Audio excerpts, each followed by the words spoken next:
Lord have mercy.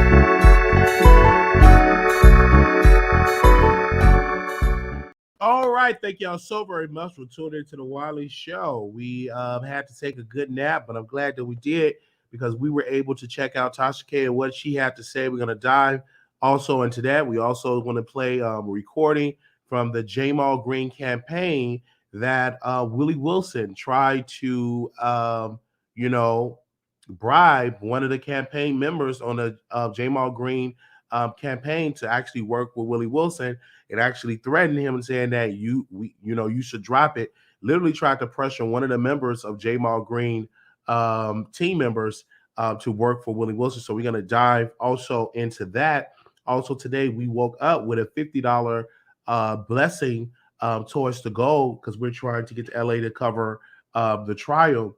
Again, we woke up to a $50 donation. So right now we need $4,815. Someone blessed us with 50 towards that goal, and you all can still give to that. You can donate to the Cash App, donate to the PayPal if you want to contribute to it. If you don't have it, I understand. And let me say this because obviously a lot of people got it twisted. We're not talking to everybody because everybody don't have it, right? We understand you got bills, you got Christmas shopping, you got this, you got that. I understand. I was talking to people that got it. All right. So shout out to that viewer that rarely come into the Wiley Show chat and said, hey, I'm going to bless you with 50 towards to go. So thank you so very much for that. And so we're going to dive more into that later on in the show. Also, too, if you all have missed the interview with the mayor of Earl, Arkansas, we was the first outlet on YouTube that actually interviewed him. That video has accumulated over 1,000 views. That was actually more views than he actually got votes. Like he got 286 votes, and we had 1,000 people over there. And shout out to the people in Earl, Arkansas that actually came in my DM, said thank you for interviewing our mayor-elect. Some people actually were saying this is my wife hometown. I remember Earl, Arkansas, so a lot of people were saying that. And so I greatly appreciate that. And also, you all may be seated. We're going to be getting into Larry Reid. And also, we're going to be opening up the phone lines because now is the time for the viewers to call in to give their thoughts, okay?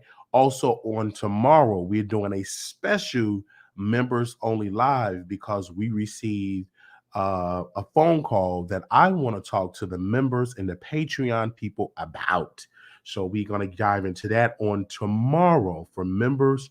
Also for Patreon, we call y'all the executive producers, and we definitely going to have that on tomorrow night. We have that. So after this live, I'm going to post the time, what time works best. We're going to do that for the members. We're going to do that for the Patreon, and that will take place on tomorrow night. So if you're available, you can definitely dive into that. And if you missed the live will be up for the members and for Patreon. Oh, gotcha. And people were saying, why you take naps? Because I'm on medication. And let me be real with you. Being on that medication literally have you sleepy for days on end. That medication have you sleepy. So I'm gonna be 100% with you all on that. That medication, literally, when you take that medication, it have you very, very, very, very, very, very, very sleepy. Thank you. We just received another $100 donation towards the goal. So we're gonna deduct that from the amount. We just received a $100 donation from the goal. So again, now we need $4,715. Now we need $4,015 because we just received a $100 donation. But when you take that medication, it has you sleepy. It is what it is. I have bipolar. If you don't want me to take the medication, I'm gonna be fucked up, ready to destroy some shit. So, the medicine. So when you take the medicine, it have you sleepy. You have you going to sleep, and then you sleepy again. It is what it is. I can't fight it. I'm glad that I'm able to sleep because I need to. Because if I don't, the voice is going to be creeping in. I'm gonna be walking around naked and going to a library, destroying property, and so many other things that I will be doing. So again, it was I was extremely sleepy from taking the medicine. I even missed my doctor's appointment today because I was knocked out. And I told him, I said, listen, the medicine is strong and it is working. So I got to go back to the doctor on next week to meet up with my psych doctor to see how everything is going. They're gonna reschedule for next week. But I was tired. Like that medicine have you tired. And so I said, I would rather, take this nap and be awake for the show than to be under the influence of that medication and be drowsy and be sleepy. All right. I don't want to be sleepy because we talk about people that be on the platform and that be sleepy. So we refuse to be on a platform and be sleepy. Because we talk about people like our brother Aaron that be on the platform be sleepy. And I think Aaron, did he block me, Paul? I think he did. Let me see, did he block me? Because we were talking about that. So I don't know if the brother had us blocked. Let me see, because I don't know, because we said the man was sleepy, and thank you so very much for someone gave a donation. Thank you for that $100 donation. Thank you so very much. Okay, let me see. Did he? I don't know if he blocked us. Okay, no, we're not blocked. Thank you. He can take it. We strong. Okay.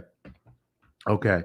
So thank you so very much. All right. Thank you all so very much. And for people that have been sending their donations in, we have received them.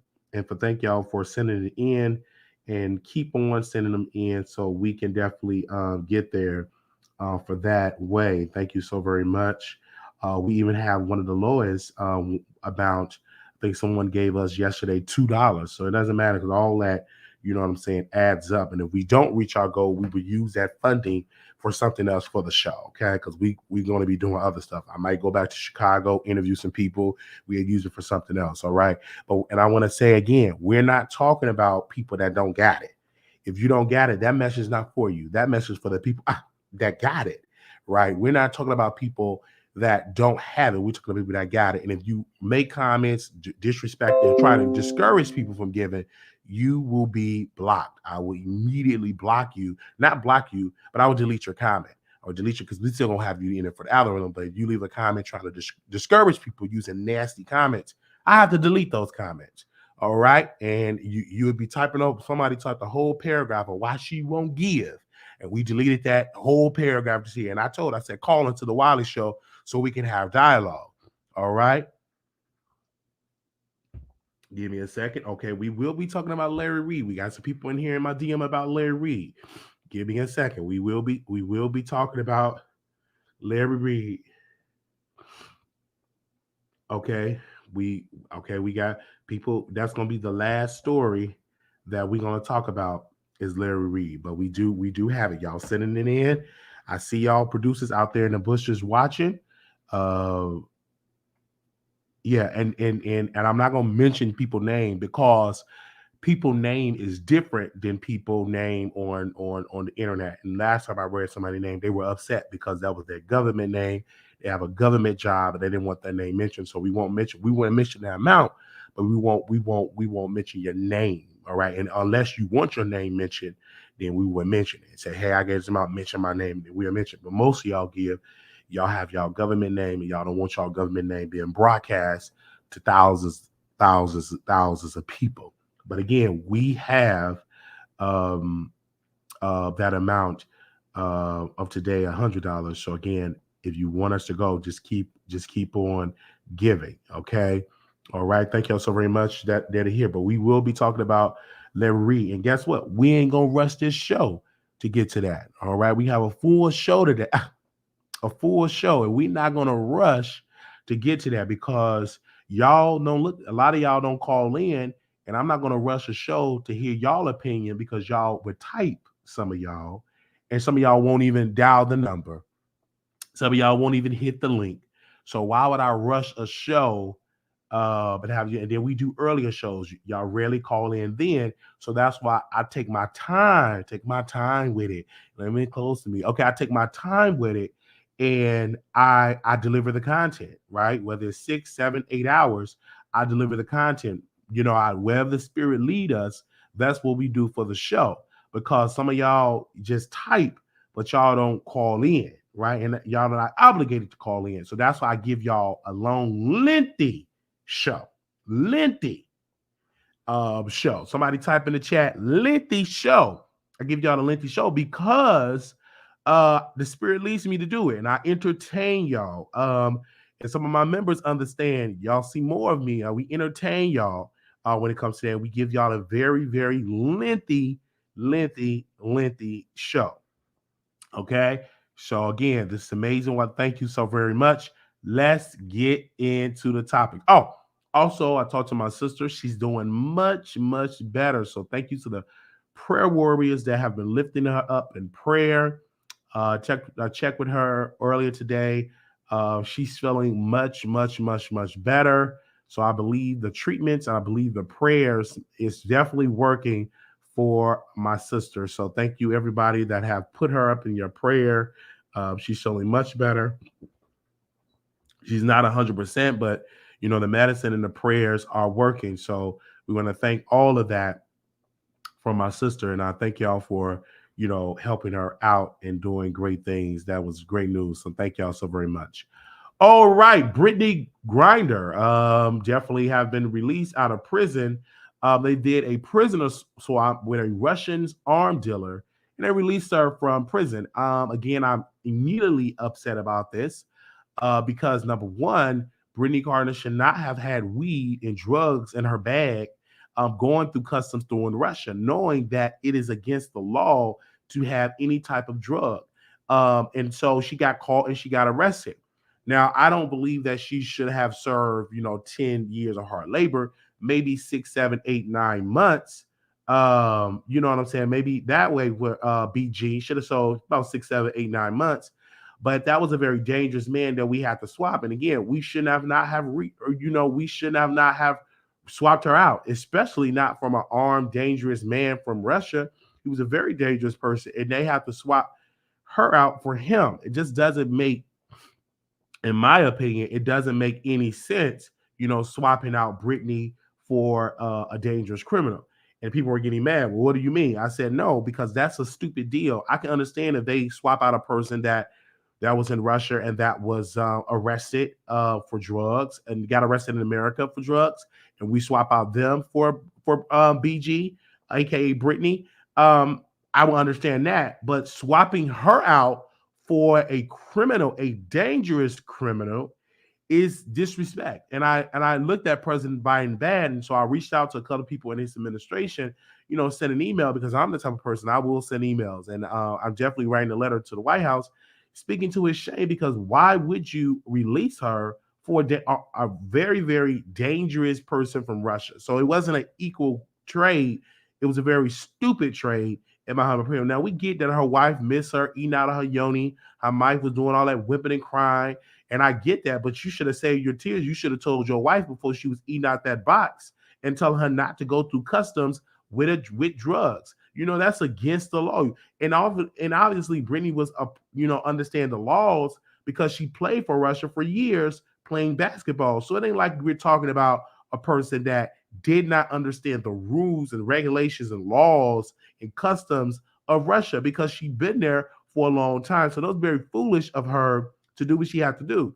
Now, I get it. I understand why President Biden did it, because a lot of African-American women that happen to be same gender loving, that happen to be writing checks to his campaign to pander to that base, to pander to that community. He went on and he released her because he went on and traded her to come back here because a lot of people, the NAACP, the Urban League, and also the Congressional Black Caucus, as well as Reverend Al Sharpton, as well as the Rainbow Push Coalition, they all came together and applied pressure for Brittney Griner release. And I want to say this: it just was a crazy, stupid release.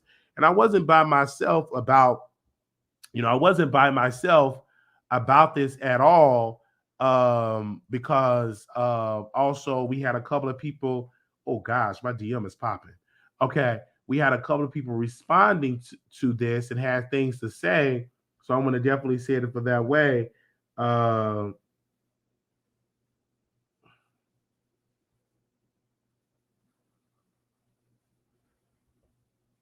Okay, give me a second. Do you want to come on the show? All right. I asked him. All right. Okay. So I want to let y'all see it. Okay, this is what the president, our president, Donald J. Trump, had to say. We want to make sure we do that because it definitely was a bad swap, in my humble opinion. I'm not against, Okay, so I'm gonna make sure I screen share this so you all can see it. Oh no, y'all ain't gonna be able to see the picture, so I'm gonna just have to read it. Okay, give me a second, can y'all? All right. So what he said was the tweet that he said. He sent it on Truth Social. He said, "What kind of a deal it is to swap Brittney, a basketball player who openly hates our country, for the man known as the Merchant of Death, who is one of the biggest arm dealers anywhere in the world and responsible of tens of thousands of deaths and horrific injuries. Why wasn't a former Marine Paul included in the totally one-sided transaction? He could have been let out for the asking. What a stupid and unpatriotic and embarrassment for the USA." That's what the President Donald J. Trump said. Then also Candace Owens said, "Training a top Russian arm dealer for a pop smoking female basketball player is the peak of Western leftist philosophy. A comprehensively stupid from a political standpoint, but as long as it makes people feel warm and fuzzy, why not?" And I agree. I think a lot of people echo that. I echo that. I'm not anti-black. I've been black my entire life. And so I just personally feel like that was a bad deal, in my humble opinion. Do y'all think it was a bad deal? Press one if y'all think that was a bad deal. Let me know. I really think it was a bad deal, in my humble opinion. It was just that. Press one if y'all think it was a bad swap. Press two, it wasn't a bad deal. Y'all glad she released. Press one, that was a bad swap. Press two, it was not. That's what you believe. Press one if it was a bad swap. Press two, you happy? It was a good swap. You glad she released. Press one, that was a bad swap. Press two, it was a good swap. You happy that she released. Press one, that was a bad swap. Press two, that's a believe. Okay.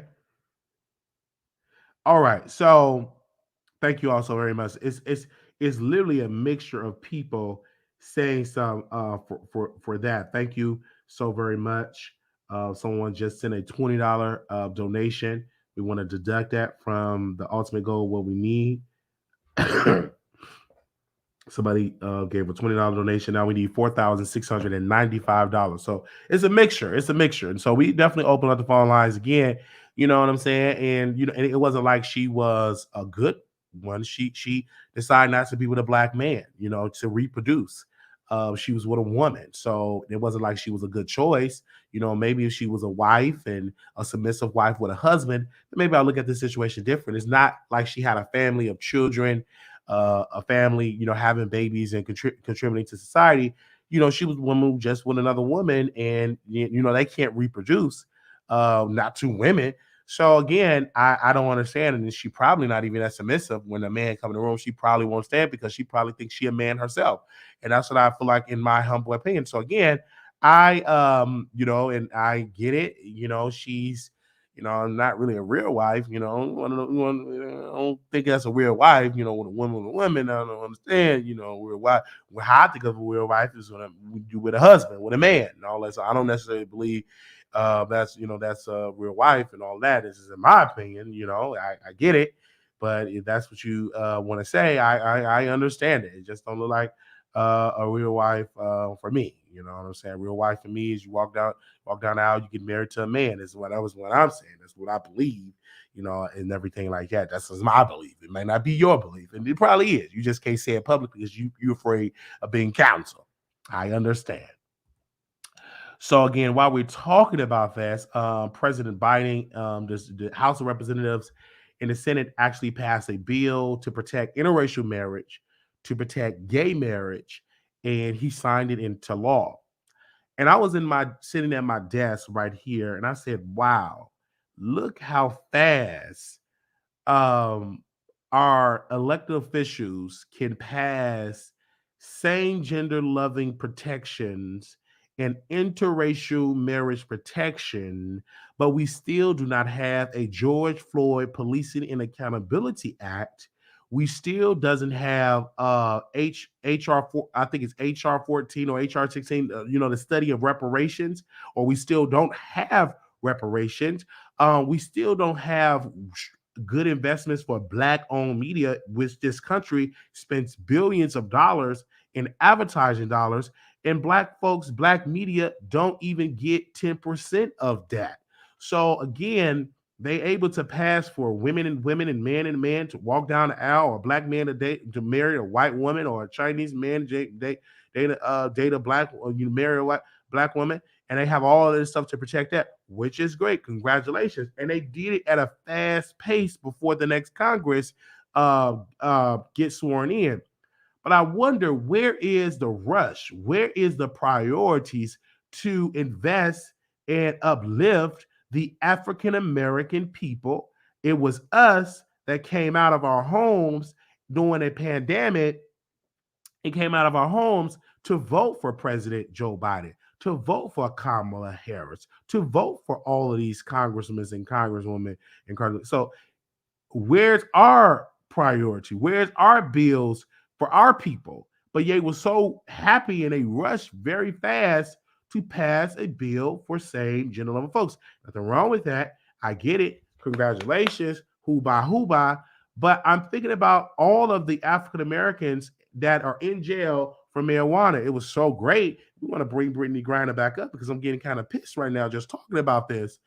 We want to bring her back up because it's a lot of African Americans that are sitting in prison right now because of marijuana, been in there longer than 9 months because of marijuana.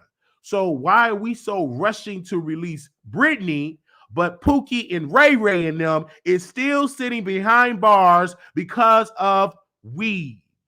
Why haven't the president actually signed a pardoning every African American that have been arrested and charged and convicted of carrying and distributing marijuana? But they were so rushed to get out a women on women, masculine women out of prison. But where was that at, Mr. President? Where is that energy at towards the African Americans, Pookie and Ray Ray, that are sitting behind the cell for all Shakita and Shaquan and them that sold weed on the block, and they're serving decades upon decades on prison?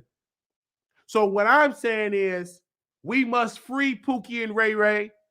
We must free Shaquita and Shaquana, our black brothers and sisters that have served huge amount of time because of marijuana. So if we're so quick to rush to get out Brittney so she can lip and lap on her wife, what about the black brothers and sisters that are in prison and been there for 10, 20, 30 years? So if the president had that much common sense to release Brittney because of it was just unfair, what about Pookie and Ray Ray? Don't they lives matter? Shouldn't they be released?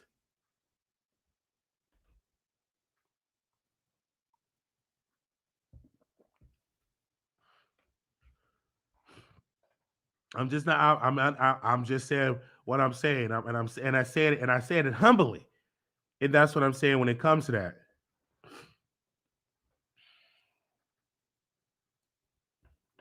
All right. We had to say we had to say that. Um Van Jones, we have him on the docket because it was this came out and he got dragged. We as African Americans, he said to the Jewish community that I apologize on the behalf of Kanye West and that, we are sorry for the silence of African American people for not speaking up against what Kanye West was doing. So, of course, he was dragged on social media. Of course, the person that that had a show on the weekends on MSNBC, she was dragging it. Everybody was dragging it. And to come out, he didn't even say that. Van Jones did even say that. So the person that put it out there lied, and people ran with the lie.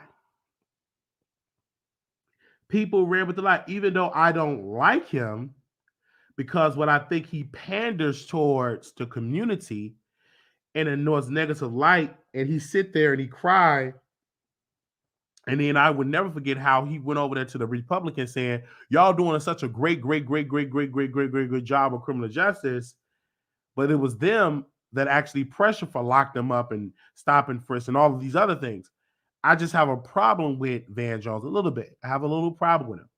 And so I heard allegedly that he even stick his peen inside of Kim Kardashian puss. I heard that. But again, in this regard, he did not, I'm going to say again, he did not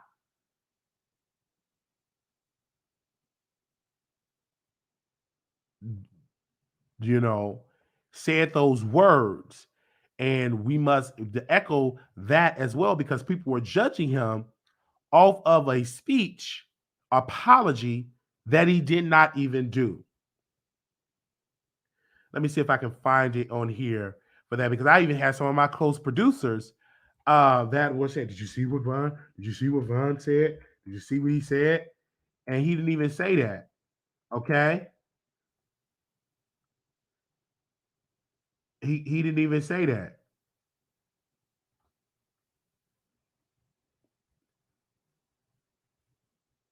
All right.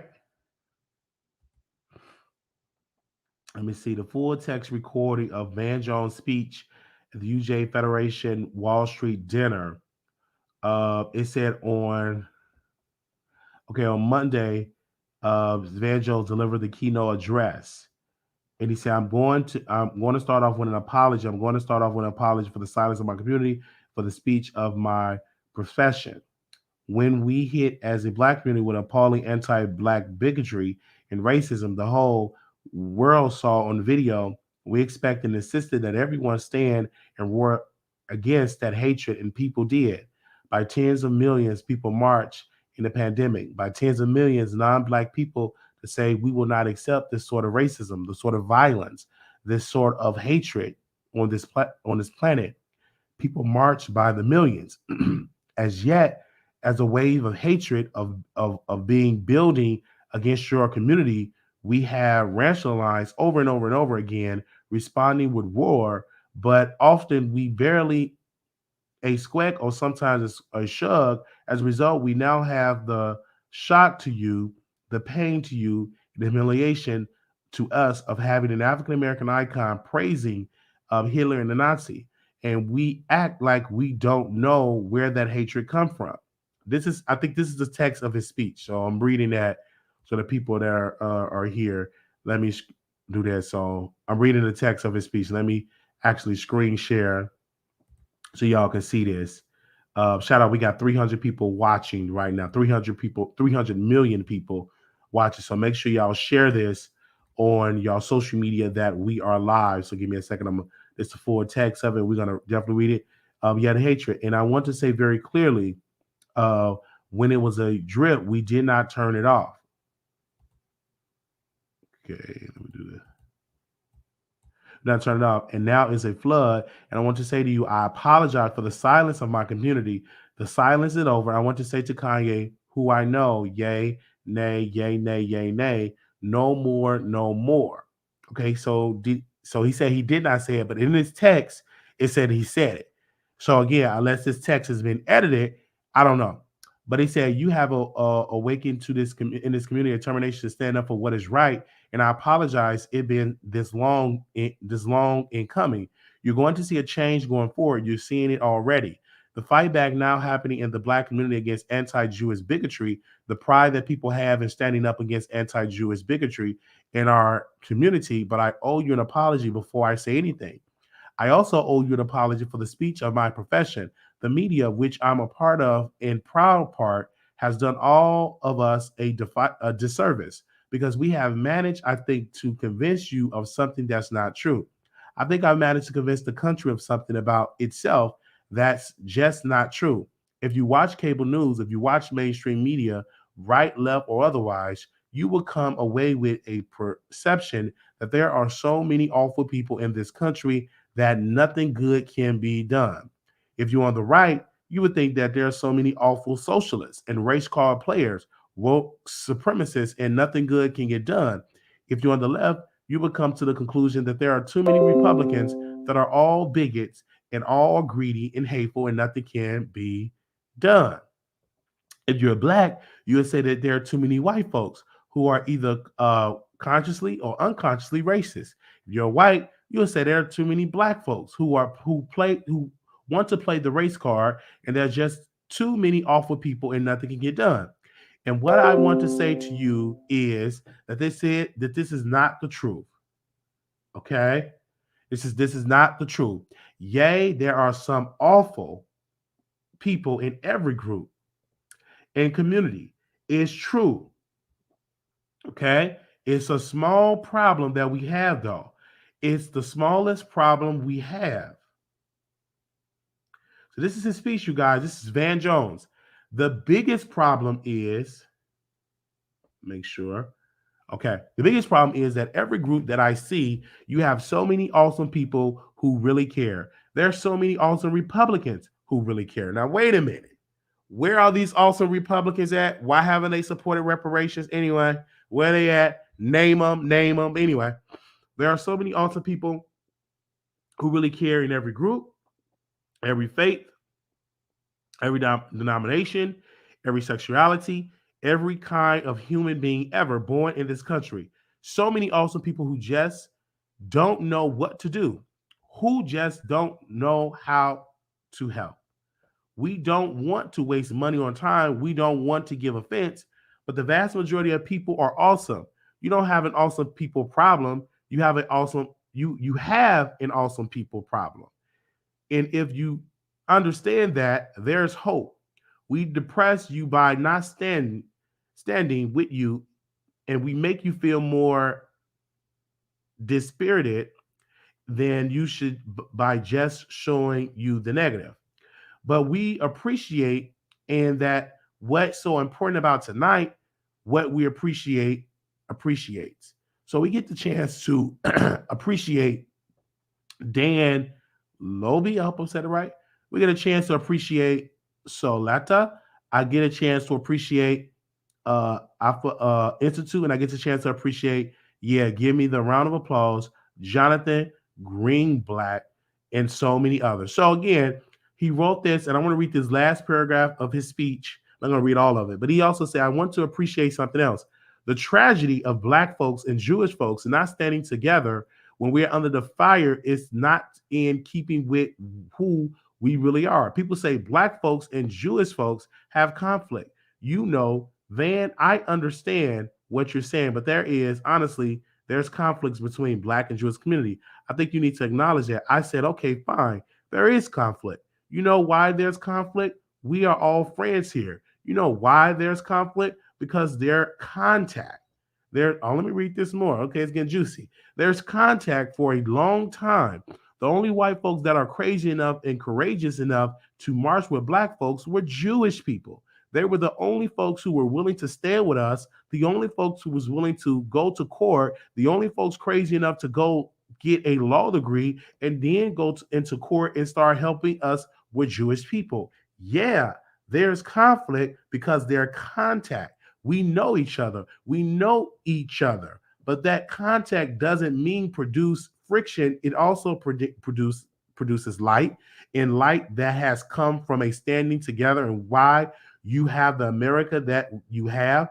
We have to tell people we can accept for the next generation of Black and Jewish kids to guess that or know that I'm lucky because I'm Godfather is Dante, I'm her grandson. So let's just go. It goes a long, long list of this speech, and I know a lot of people have a whole lot of stuff to say, and I agree. History have been written that the Jewish people have came and helped. Even when you have to go back to Reverend Dr. Martin Luther King, when he had his organization, Jewish people wrote checks.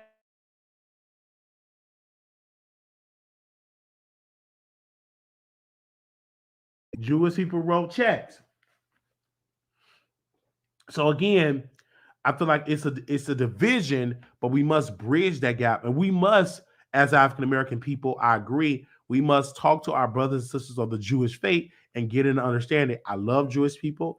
My grandmother took care of so many Jewish families, and they have been nice and kind to her and kind, to her family. So I appreciate that. I appreciate Mrs. Goldstein for her love and her support of me, and also blessing me with two gold crystal. I mean, blessing me with two crystal bowls. We appreciate that. And so, again, it's all about loving each other. But we cannot deny the history of the Jewish community. We cannot deny the history of them marching with us, the history of them going to jail with us, the history of some of them even passing away on the front lines. But we also, with that in town, we can't deny what we as African Americans have went through. We can't deny slavery. Some people want us to forget about slavery. We can't forget about Jim Crow. Some people want us to forget about Jim Crow. And then if you go all the way back to the African American, to our history, or when we have definitely got our rights, when we got the fair housing rights, when we got the right to vote, when we got the right to be in a public accommodation act, we got all of these acts. We still, some of us in the African American community still deal with racism. We still deal with prejudice. We still deal with banks that don't want to give us loans because of because of the color on our skin. We still deal with when we want to appraise our properties, they give us low ball offers, and then when we get our right friends to do the same, when they do the same appraisal, the appraisal is higher. We still have to deal with when the housing crisis happened back in 2008, 2009, how a lot of African Americans lost their homes and how they lost all of that Black wealth, and how the government still have not bridged that gap to help promote and help invest into to invest in Black home ownership to increase that number, because we know home ownership is the equivalent to wealth. So again, African Americans yet still dealing with a lot of things, and they're wondering in their mind, where is the Jewish community today? Yes, they said they was with us back in the 60s, in the 50s, but where are they at now? Are they really with us today? And that's what some African Americans are talking about. That's what they are coming for. You know what I'm saying? I was talking to one African American. She said, Wiley, I don't see too many people of the Jewish community going to these school board meetings and telling them not to take out Black history from the schools. Where are they at when these school boards want to take out talking about Dr. King? Where they at when those want us to stop talking about Rosa Parks?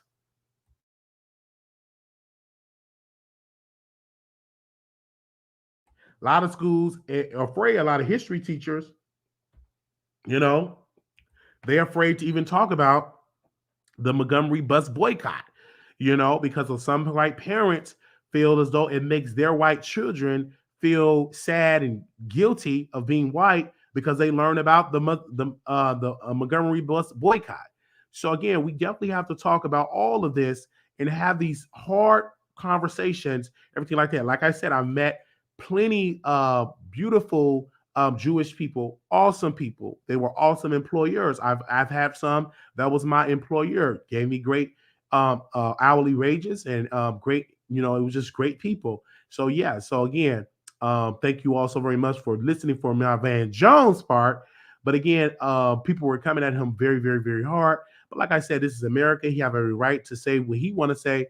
But we as African American people have every right, if we want to criticize, we will criticize. Van did a lot of stuff that Black folks did not like. You had Tiffany Cross actually being critical of Van Jones. You had Tiffany Cross being critical of this. She feels that Van Jones have been built up by powerful white folks and that he really ain't speaking to the plight and to the fight of Black folks because he don't want to lose that backing of all of these powerful white people, these powerful white executives. He don't want to lose his spot on one of the largest, if not powerful, networks, CNN. So again, a lot of folks have a whole lot of stuff to say about our brother Van Jones. Again, we will keep y'all updated on him.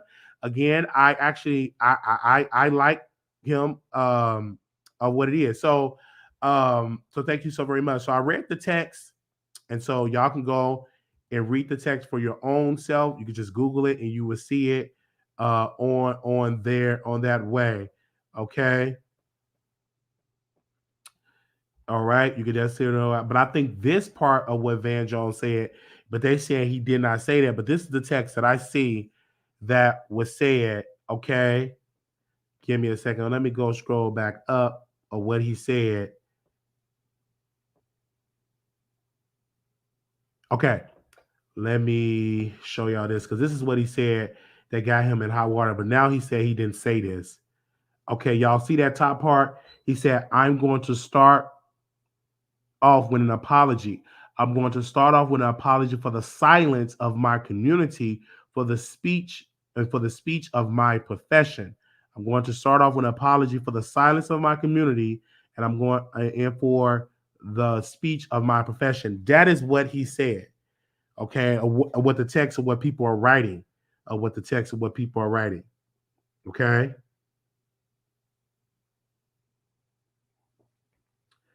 All right.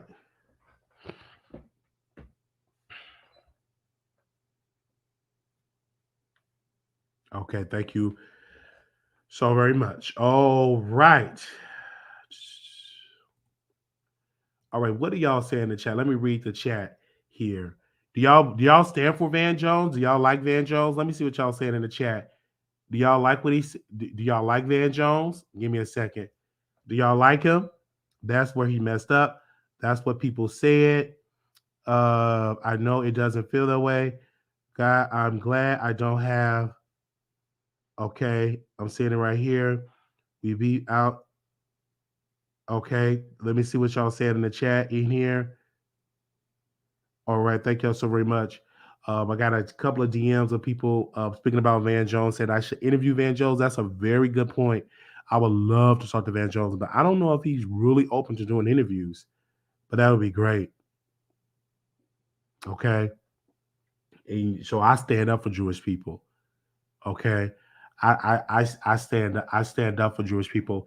People get mad. Well, why do you stand up? I stand up for them. You know what I'm saying? Because I would never forget reading the book of the Diary of Anne Frank. I will never forget reading about what happened to them in Germany, and I cried and I wept, and also cried and wept what happened to us as African American people. I was reading a book, "Death of a King," written by Travis um, Smiley, and he wrote a book about the last 2 years or last year of Dr. King, and how Dr. King was so depressed and how he was so hurt. His heart was broken that he had so much division within his own organization. Had he had division with Reverend Jesse Jackson, and how people wasn't receiving him, how black media dropped him, and how black organization, NAACP, the Urban League, dropped him. Have all Tavis, I'm sorry, Tavis Smiley, have all of these organizations dropped him, and how hurt and depressed he was at the last year that he died. And I cried. I remember he went to organizations. He went to black organizations. How they booed Dr. King off the stage. People have to realize his approval ratings was very low. It's Tavis Smiley. Thank you, not Travis. It's Tavis. Thank you. And how Tavis wrote about it, and how they booed Dr. King, and how, like I said, his approval ratings was all that made me cry. That made me, oh my gosh, this man, everybody said they want to be a leader. Everybody said they want to be a civil rights leader, but you don't want to walk and really do the work. He did the work, and he paid a price. He paid a price with his life. He paid a price with his mental health. He paid a price of his family. His family, his wife actually wanted to use some money to give to invest in his children for a college fund, and Dr. King didn't want to do that. Mrs. King wanted to live in a better home to get a maid, and Dr. King did not want to do that because he did not want the community to look at him different. That he's profiting off of the community. So he, you know what I'm saying. So he had went through a lot, in his family. He's not the only one. Malcolm X, whom I love, who I got a poster of on my wall, he went through a lot of depressive things. In his last year of living, his home was bombed. His with his children and his wife. He had divisions with the Nation of Islam. He had division with the Honorable Elijah Muhammad, and all of that. And also the he had to deal with the drama of the CIA spying on him. He had to deal with the drama with the FBI spying on him, and then he died a very violent death. So again, I really want to say, man, for those leaders, they went through a lot, and I think that history still have not told the full truth about our civil rights icons. Even Medgar Evers, he went through a lot of stress, and he died a very violent death and all of that. So again, we had leaders that still to this day people forget about. The average African American don't know who Medgar Evers is. The average African American don't know what Dr. King really stood for. They just know because of school and the media. I have a dream that one day my black daughter, will be playing on the swing with the white daughter and with white girls. And so so we need to do definitely more research. So I remember I read that book in an airport of Death of a King by Tavis Smiley. I read his book and I cried because Dr. King went through a lot. They actually wanted Dr. King to see a psych doctor because that's how depressed and stressed, he was. Dr. King actually, it was in the book that I read, Death of a King, he was having an argument with some of his inner circle because a lot of them did not want him to do the Poor People's March. A lot of his inner circle did not want him to go to Memphis. They wanted him to focus on other things. You have Reverend Jesse Jackson wanted him to focus on the breadbasket back in Chicago. And so Dr. King got really, really, really, really drunk. And I didn't even know Dr. King, would get drunk like that and drink liquor like that, and really, really was going on. And so then he went to go see his friend Dorothy Cotton, whom she is an ancestor now, but he went to go see his good friend Dorothy Cotton, and he told her, he said, "Listen, I just want to go. I got an offer to go to England." A lot of people don't know this.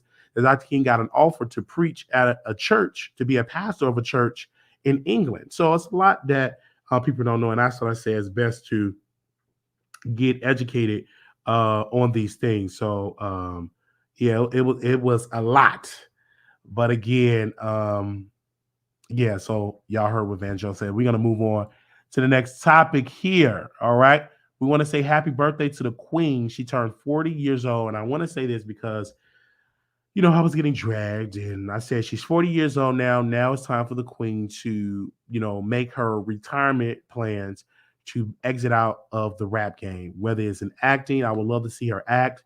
I would love to see Nicki Minaj do radio. I would love to also see her get into the fashion business as well.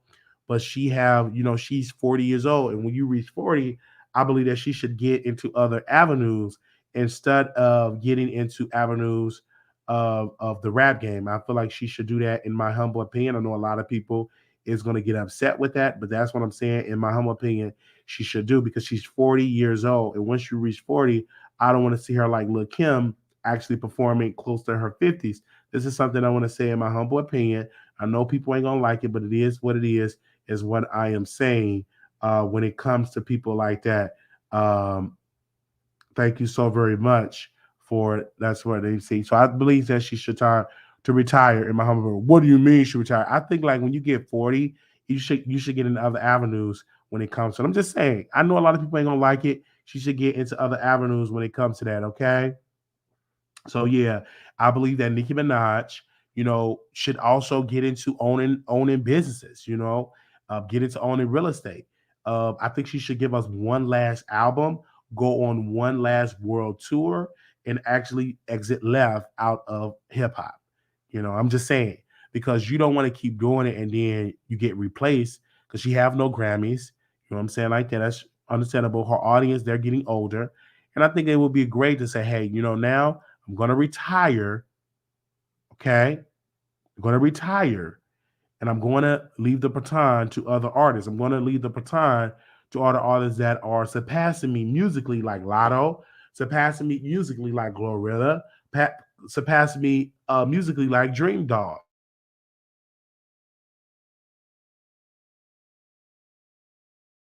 That's what I want to say.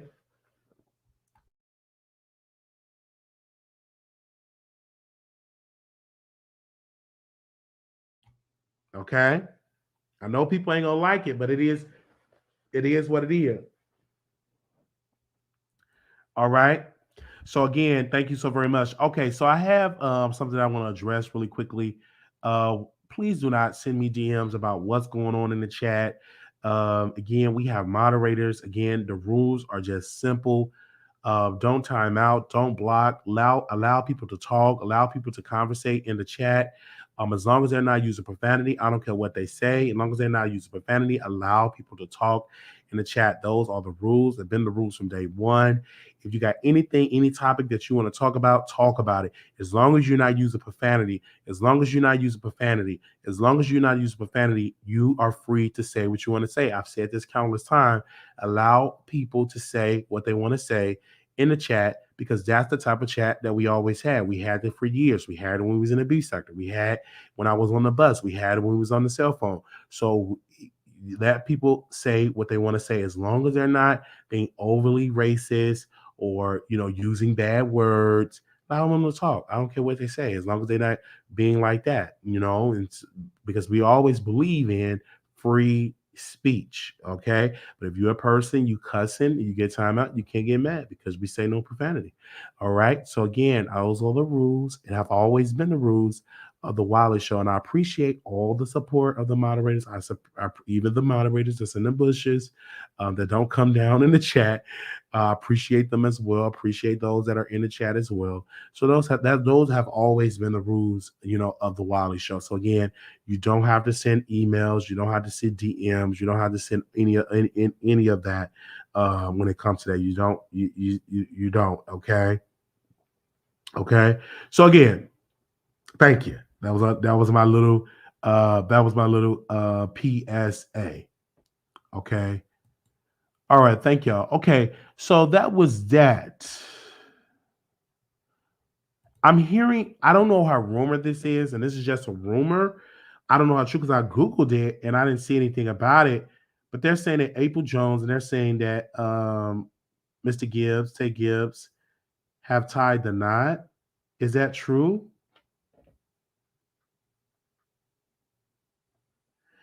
Because they said they got married. Diggs. I don't know. Is that true? And if so, I think that's happy. I remember Tay Gibbs actually had the child, and they said April Jones. They said they got married.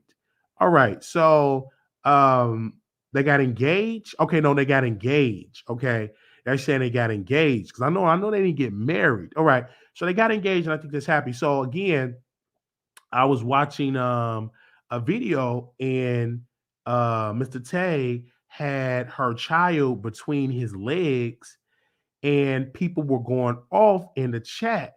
They said, "Why would you have your baby girl in between, April's legs, you're not her father." And people were saying, like, if I have a child, we were raised that you can't have your child, a girl, sitting on a man's lap. And I'm like, wow, I didn't know that as a rule. But I get what people are saying, but it didn't look like Tay was doing anything disrespectful to the child. I don't think he had that in that type of thing in his body.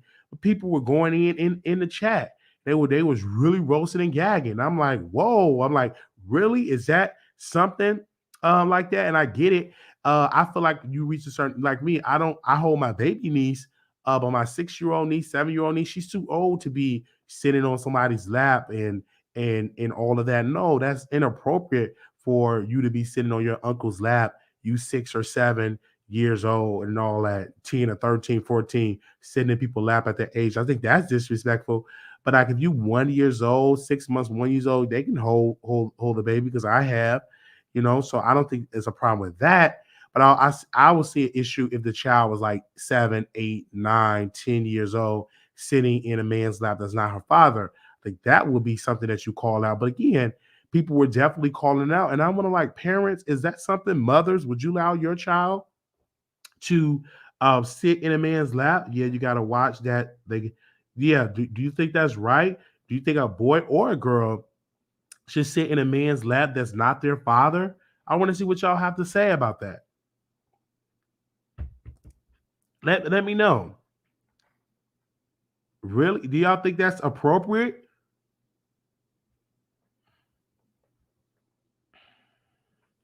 I did like North and Pete's lap. Y'all don't like, that's not appropriate. Okay. All right. I understand because y'all are parents. Most of y'all that watch my show are parents. So I understand. They said no. Girl, they mad because I asked what. Okay, no, that's that way. Okay, they said H. No, they said it's inappropriate. Okay, all right. My daughter's father doesn't even let her sit on his lap in a certain way. Okay, that's understandable because I don't have allow my niece, to sit on my lap. Not my 6-year-old niece, but my 1-year-old.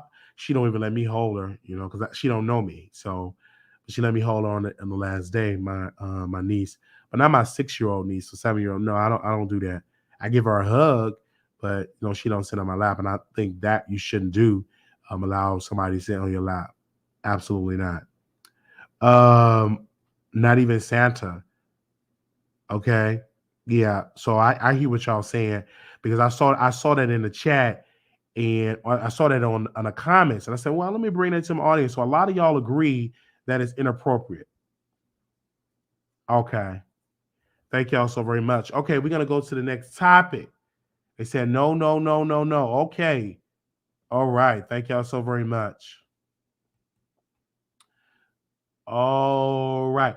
Now, this topic, man, when I tell you, one of the most popular topics that I get emails this week, that in this comment that Amy and TJ, people were hitting me up. Wiley, we're gonna talk about TJ, talk about Amy. I said, what they do? Well, when it occurred that they both left their spouses and that they had a sexual relationship as co-workers working for GMA3. I don't even watch GMA3.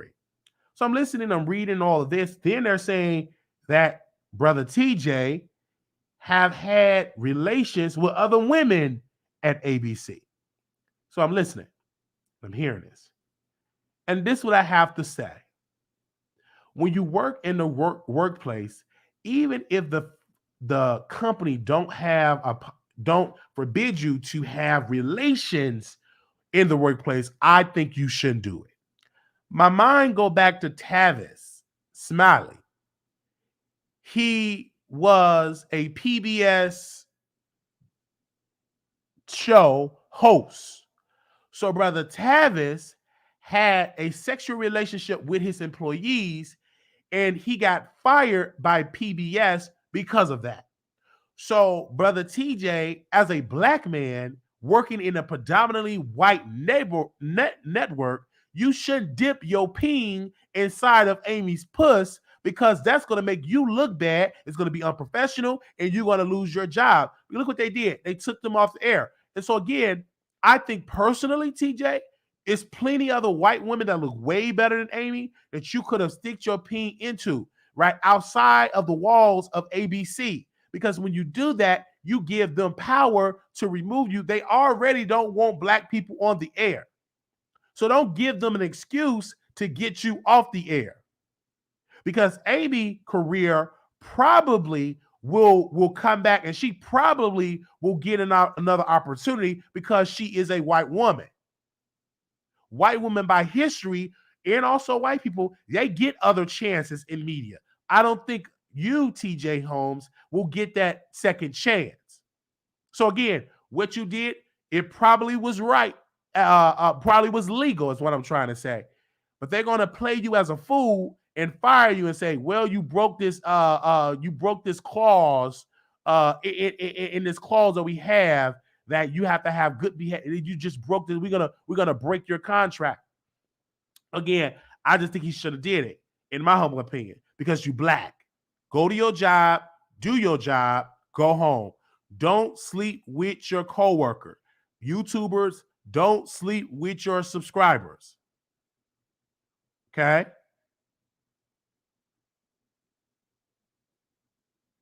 Okay? So if he's gone, it won't shock me if they say he's gone. Don't sleep with it, because when you do, you messes it up. Just like me, if I sleep with a subscriber, she get mad. What's she gonna do? She gonna go on YouTube and blast my business. You know what I'm saying? So I say don't do it, because once you start doing it, it's gonna get messy. Because as soon as they came out, their brother TJ had these relationships with Amy. Now they're writing stories. Well, he had relationships with other women in ABC. Now they throwing in another black woman. What's her name? That works for ABC. She black. What's her name? She's a black woman. She had cancer, and she's one of their leading faces. Robin Roberts. She came out and told them to stop years ago. So you should have heed to that warning, because Sister Robin, she know that this is a predominantly white institution, and you black, and we rarely want black people on television, and you out here screwing a white woman already, that's like a no. And then, TJ, you got black women upset because not only did you cheat on your black wife, you slept with a white woman. So now you got the black community, black women who traditionally and faithfully watch news and watch television. So now you got them upset at you because you cheated on your black wife. And not only you cheated on your black wife, you cheated on her with Becky with the slick hair. So now you have to go through this. And so now you're going to be like Roland Martin and have to go ahead on YouTube and beg for cash apps and super chats to start your own company.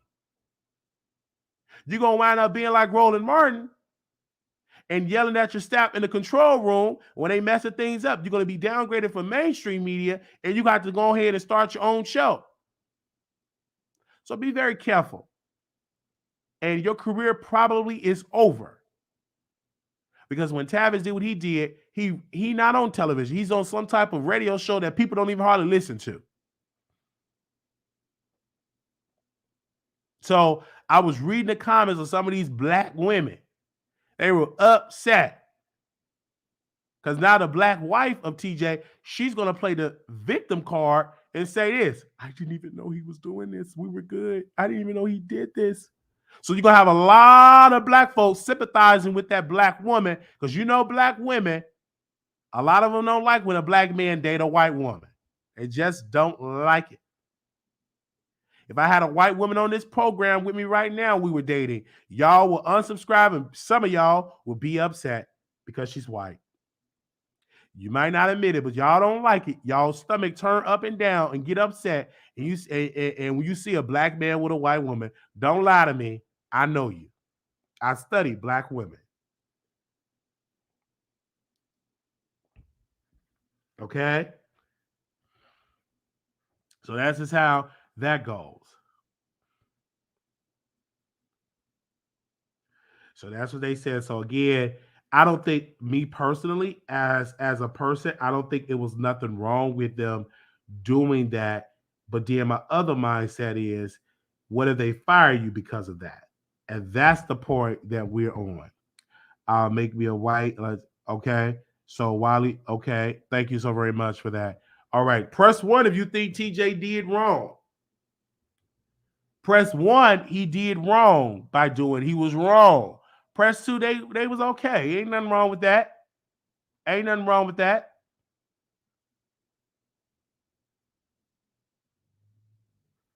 Press 2, ain't nothing wrong with that. Press 1, they were wrong.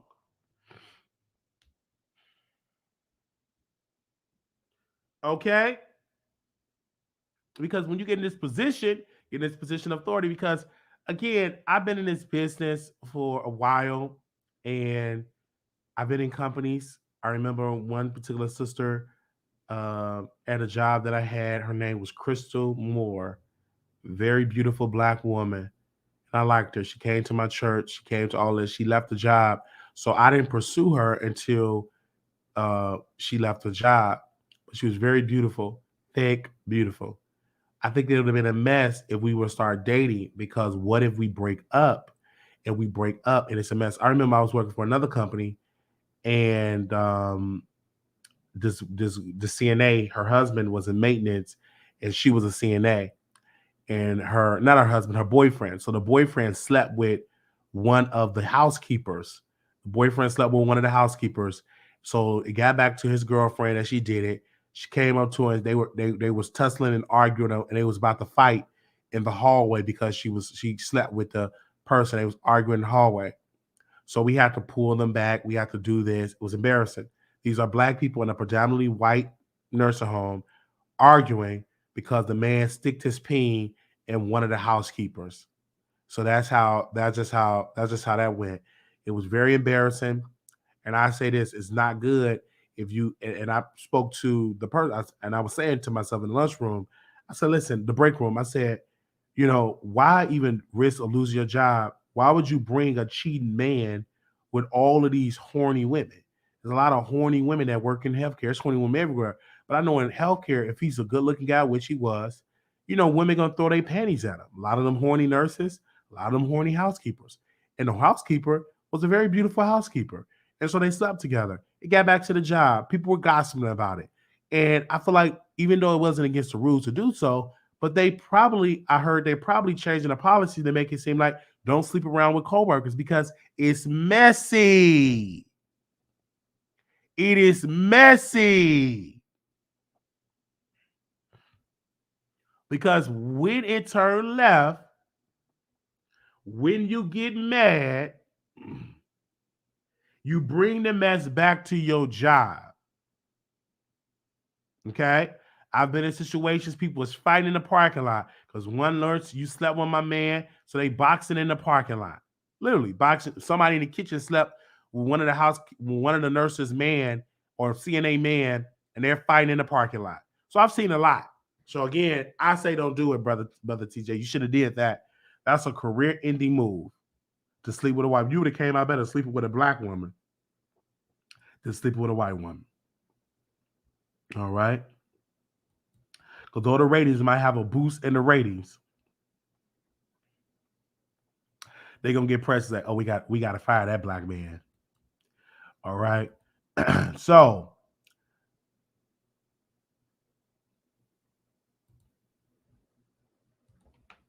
can y'all share this live? I need y'all to share this live. I need y'all to like this live. Let me drink some of this water. I got a whole thing of water. Shout out to the producers for buying it for me. They blessed us with water.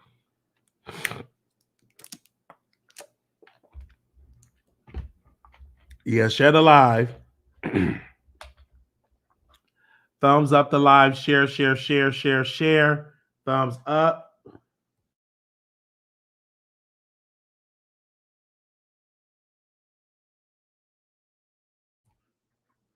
Yeah, share the live. Okay. Well, we're talking about Dr. Larry D. Reid. We reached out to Larry Reid because it was a court document that was released. We released it to the members, right? We released it to the members first. That's why I tell y'all subscribe to the membership because y'all get stuff first than the general public. So and I got this from his attorney that sent it to me directly about Larry Reid. And so they say in order addressing the jurisdiction issues, the plaintiff Larry D. Reid and Larry D. Reid LLC, acting counsel, federal rules of civil procedure, hereby dismiss the action without prejudice. will leave to refile. So I was saying this: he's found not guilty, meaning that Larry Reid dropped it because of some jurisdiction issues. And so we reached out to Larry Reid because I feel like this: reach out to the source. So again, I'm going to read everything that I wrote to Larry Reid. I said this tonight at I meant to say it actually was 10:30, but I said tonight at 5:30 Central Standard Time, talking about Larry D. Reid civil case. Hashtag the Wiley Show to watch. Okay. Larry Reid said this. LOL. Y'all don't miss not the LOL. We had to fight to dismiss on Monday due to it not being able to prove diversity. LAVON Trey said he don't live in North Carolina and provided a Georgia ID, but it's without president, so we can refile. Not sure why he's trying to hinder litigation. I said, okay. Then I went to her app. Thank you to the person that gave me access to her app. I said, Tasha K is playing y'all phone call. This is what Larry Reid said.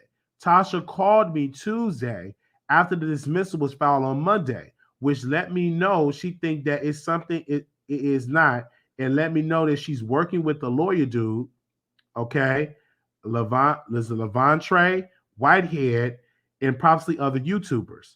I just need for her to keep doing what she's doing so that my lawyers can continue to do what they do. Not one thing she's saying, from what I've told, is the truth. She knows it's not, but she needs to build her bingo and app to get to get the money that she isn't getting allegedly from Google Assets anymore. Either way, it's a farce for financial gain, which will eventually end badly for her later. I said, "Wow, I'm live now. Okay, I just got off live. Work, man." So that is what Larry Reid said, in the chat, and that's what I agree on, because Tasha, who is at a downfall and who is losing, need somebody to talk about that's going to bring clicks and views. And so what Tasha is doing, she's grasping at anybody to get on her show, to get Bishop Whitehead lawyer on her show, to get all this, for Larry Reid can put her name in the title, so Larry Reid can drag her, so in return drive people to her app, drive people to her YouTube, drive people to her bingo. Because when I went to her bingo, she had 700 people watching. 700 people, 700. A million followers on YouTube, 700 people watching her on bingo. 1,200 people watching her on YouTube. Armand Wiggins and Lovely T get 10, 20 times more viewership than that, and they're not at 1 million subscribers. Really want to speak to Armand Wiggins' piece. He's not even at 1 million subscribers. So she have all of that, and now she's trying to drag Larry Reid. I do believe Larry Reid is innocent. I need y'all to type in the chat. I believe that Larry Reid is innocent. I don't believe he did anything that was wrong. He's suing the accuser, and what I believe, because the accuser is lying on him. He's suing the accuser because the accuser is trying to come at him. And so that's why he's suing. And it said it was dismissed with prejudice. So that means he can refile this suit at any time. So that's to say he's not guilty at all. And many people say, I think he's guilty. I don't think the man is guilty. I believe the man is innocent. I believe the man is that way. And he have to refile it because the person lived in another area. So you have to file it in that area. And that's just how it goes. And if you don't like it, okay, give me a second. I want to make sure I got it right because it was I got it in my notes, y'all. Yeah, without prejudice, will leave to refile. Okay, the 5th day of December 2022. All right. So that's how that goes. And so I received that today. That email, I received that email today, and someone emailed it to me today. What time did they email me that email?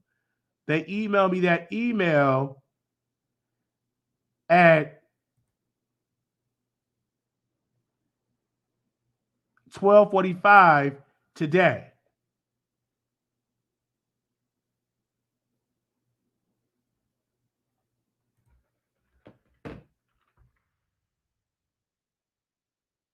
Hold on.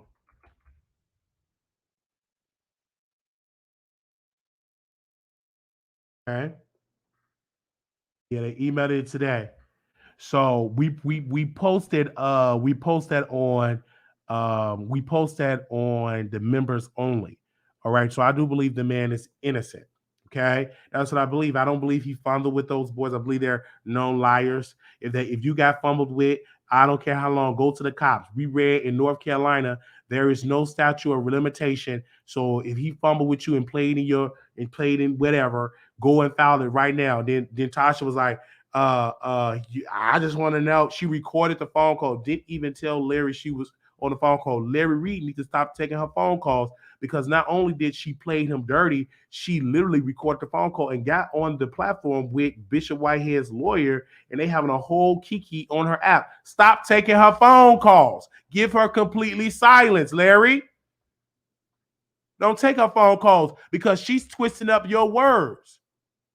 Don't take her phone calls.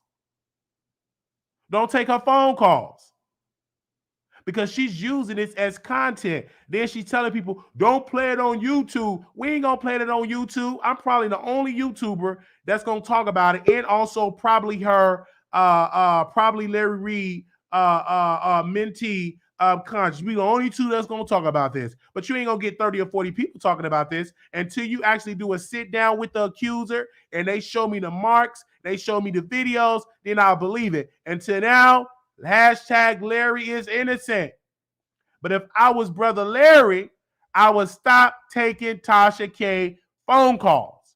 Because the more you take his phone calls, the more she's going to record it and put it on the internet. She's going to twist your words. She ain't going to call you and say, hey, I'm doing this out of my heart because trying to get to the truth. She don't like you, Larry Reid, because she felt that you did her dirty. She don't like you, Larry Reid, because she feels like you is in the closet. She don't like you, Larry Reid, is because you cut her off. And so now she want to call you. She want to call you now. She didn't even tell you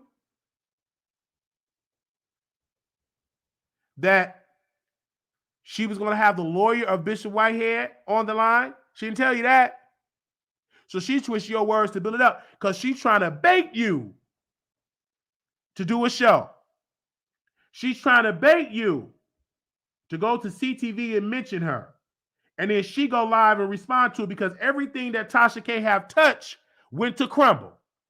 Every interview that Tasha K have went not doing too good right now. Nobody's really talking about Tasha K right now.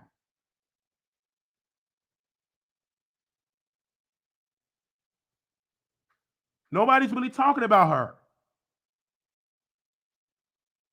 She have literally, it became a nobody.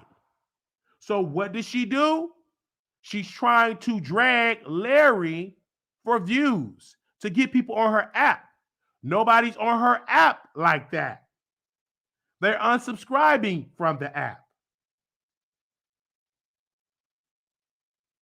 So now she's like, okay, let me bring up Larry for viewership. Larry needs to stop taking that lady phone calls. I'm not gonna call and get on the phone with a known liar, that was sued for $4 million. She don't give a damn about this case. She don't give a damn about that victim. She only care about increasing her pockets because Cardi is coming from them pockets, garnishing wages. Tasha had to downgrade from her beautiful home, and now she's moved into a house with all of them spider webs. She don't give a damn about them victims. She don't care. Then she said, I was touched as a child. She gonna use that as a thing. I don't know to believe that or not because she lies so much. I don't know if she been touched. Maybe she using that for clicks and views. So that's what I'm saying about Tasha.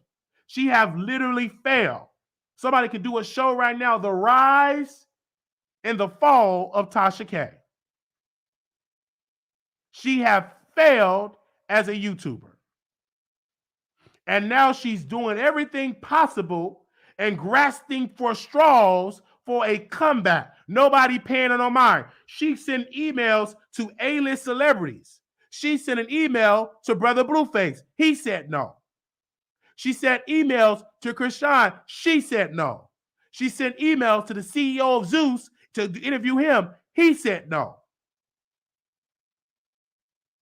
So she's trying her best to get viral moments to get people to on her show. She haven't had a viral moment since R. Kelly and Cardi B. And it's showing in her viewership. Now she have to beg and plead on Bingo. And she's only on Bingo because financially she's hurting right now and she have to be on Bingo. So now she have to beg for beings, starships, and winches because she needs the coins. Because she did not shut up and been silent like she's supposed to do, and because her weak husband did not put that lady in check, now she got to pay Cardi B $4 million. But if her husband was a good, strong African Muslim believer, he would have put her in check. But because she's bringing home the money and because she's making the money, he can't put her in check. Tasha K. Mouth drove the family in $4 million in debt. Tasha K. had to take her daughter out of school and put her daughter in Florida because she's in debt.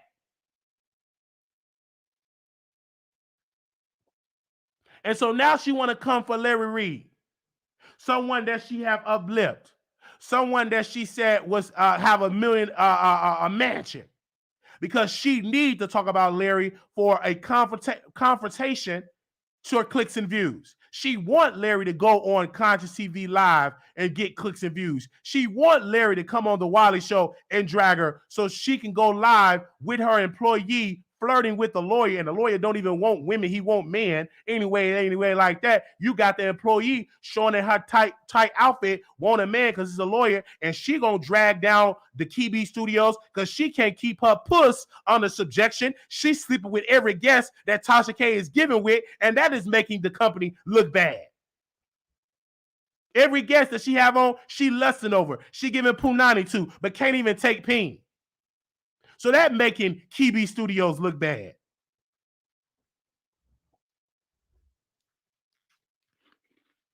She asking the lawyer, is he single? Did you learn enough when you slept with Von Ray and couldn't take that? Now you trying to sleep with a lawyer and all that, and no policy in place. That's going to take down KB Studios because she too busy trying to give her puss to any man with a peen.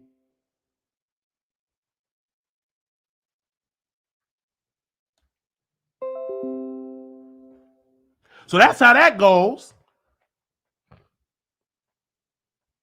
She's trying to be a content creator and nobody watching her doing the views. She get less viewership.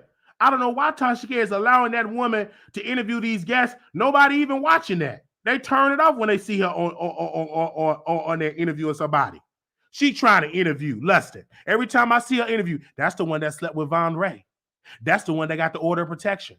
That's the one that couldn't take no peen.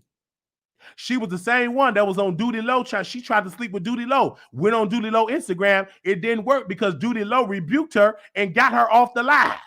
She trying to flirt with Duty Low. So she can't keep. So she already know this Tasha K train is going off the rails. So I need to go with somebody else that got some money. So she trying her best to school up out of there because she know that Tasha K train is getting off the rails. And people will say, well, I believe you obsessed. They talk about this stuff publicly, and I'm going to respond to it publicly. You got the employee. She trying to sell products that don't nobody buy and don't nobody be watching that content. She went live with 14 people in the chat. 14 people was watching her. About 3 folks in the chat. One of the folks was her moderator.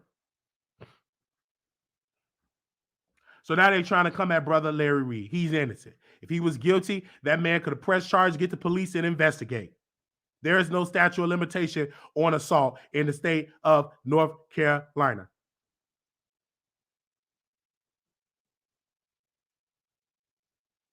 Okay? Y'all don't like when I come, because I come hard.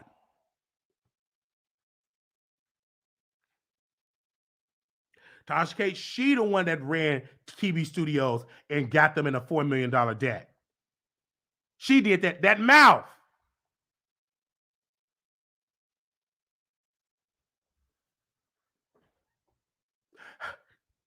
Larry Reid, I was talking to Larry Reid, this Tasha. I was talking to Larry Reid because I really want to know and see why is he running from this and blah, blah. You don't want to know nothing about them accusers. You give a darn about them accusers.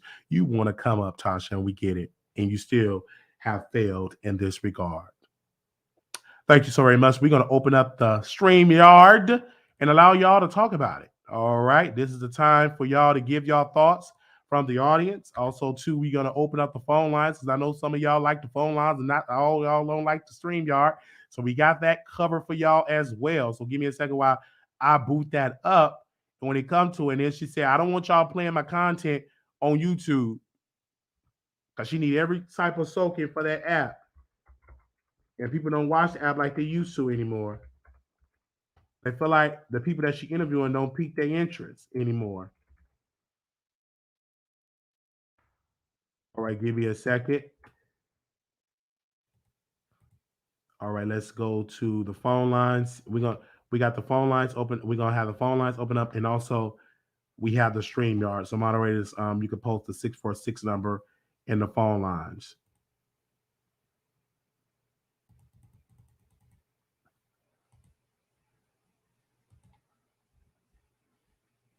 All right, give me a second here. Welcome, welcome, welcome. We are live. I just want to make sure like that.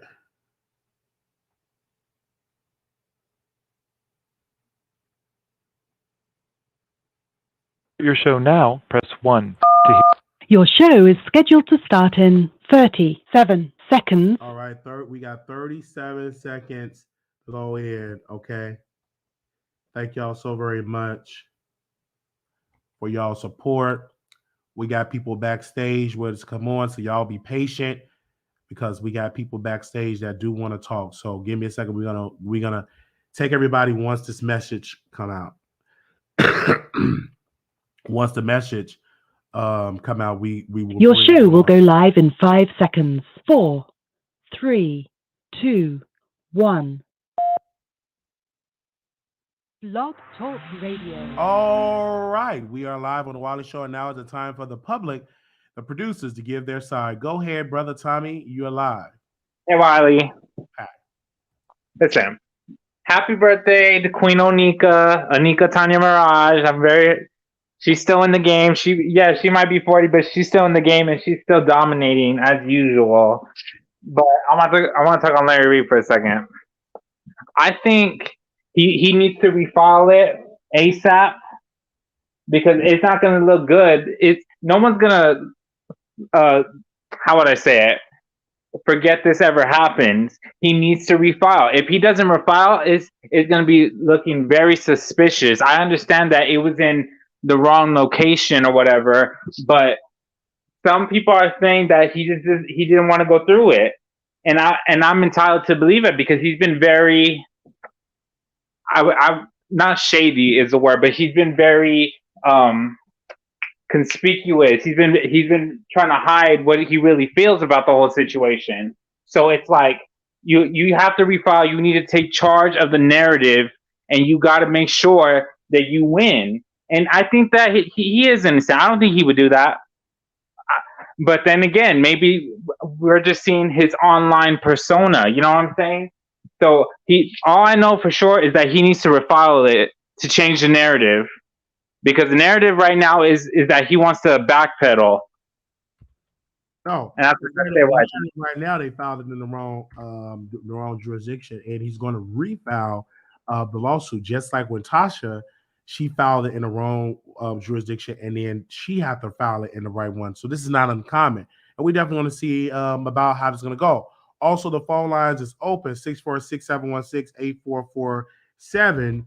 The phone lines is open as well as the StreamYard is open. Okay, I have somebody else backstage that want to come on and give their thoughts about the.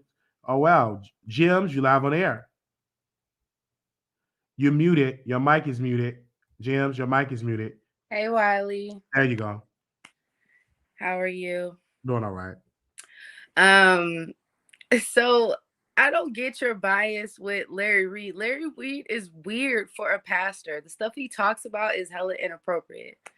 How don't you see that? I feel like if you could say that Tory Lanez is guilty with the same amount of evidence, why can't you see that with Larry Reid?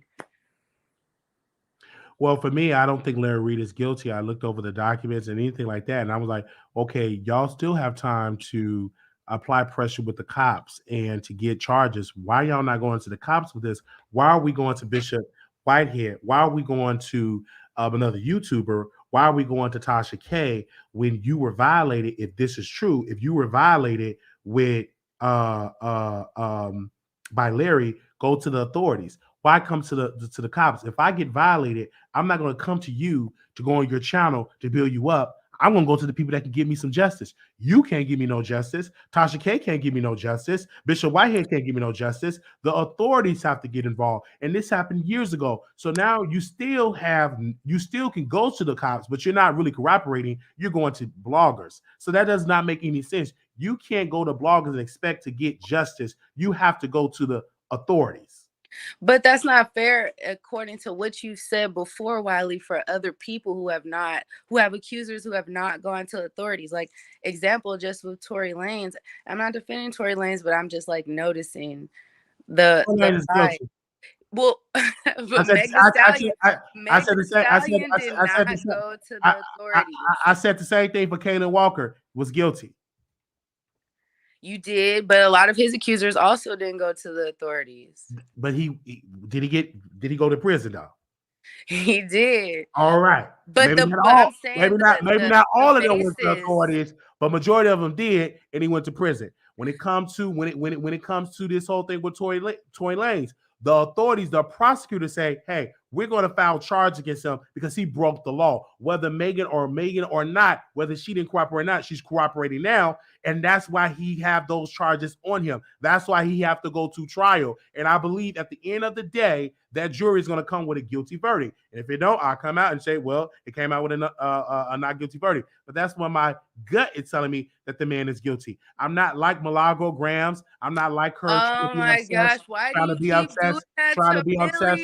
Trying to be obsessed with him, the raddest peen. I'm not obsessed with that. I'm not obsessed with her disrespecting Tamika Mallory, a civil rights icon that's actually putting in the work, helping families that was dealing with police brutality. And again, Tory Lanez is guilty. And I do believe he needs to be deported out of this country.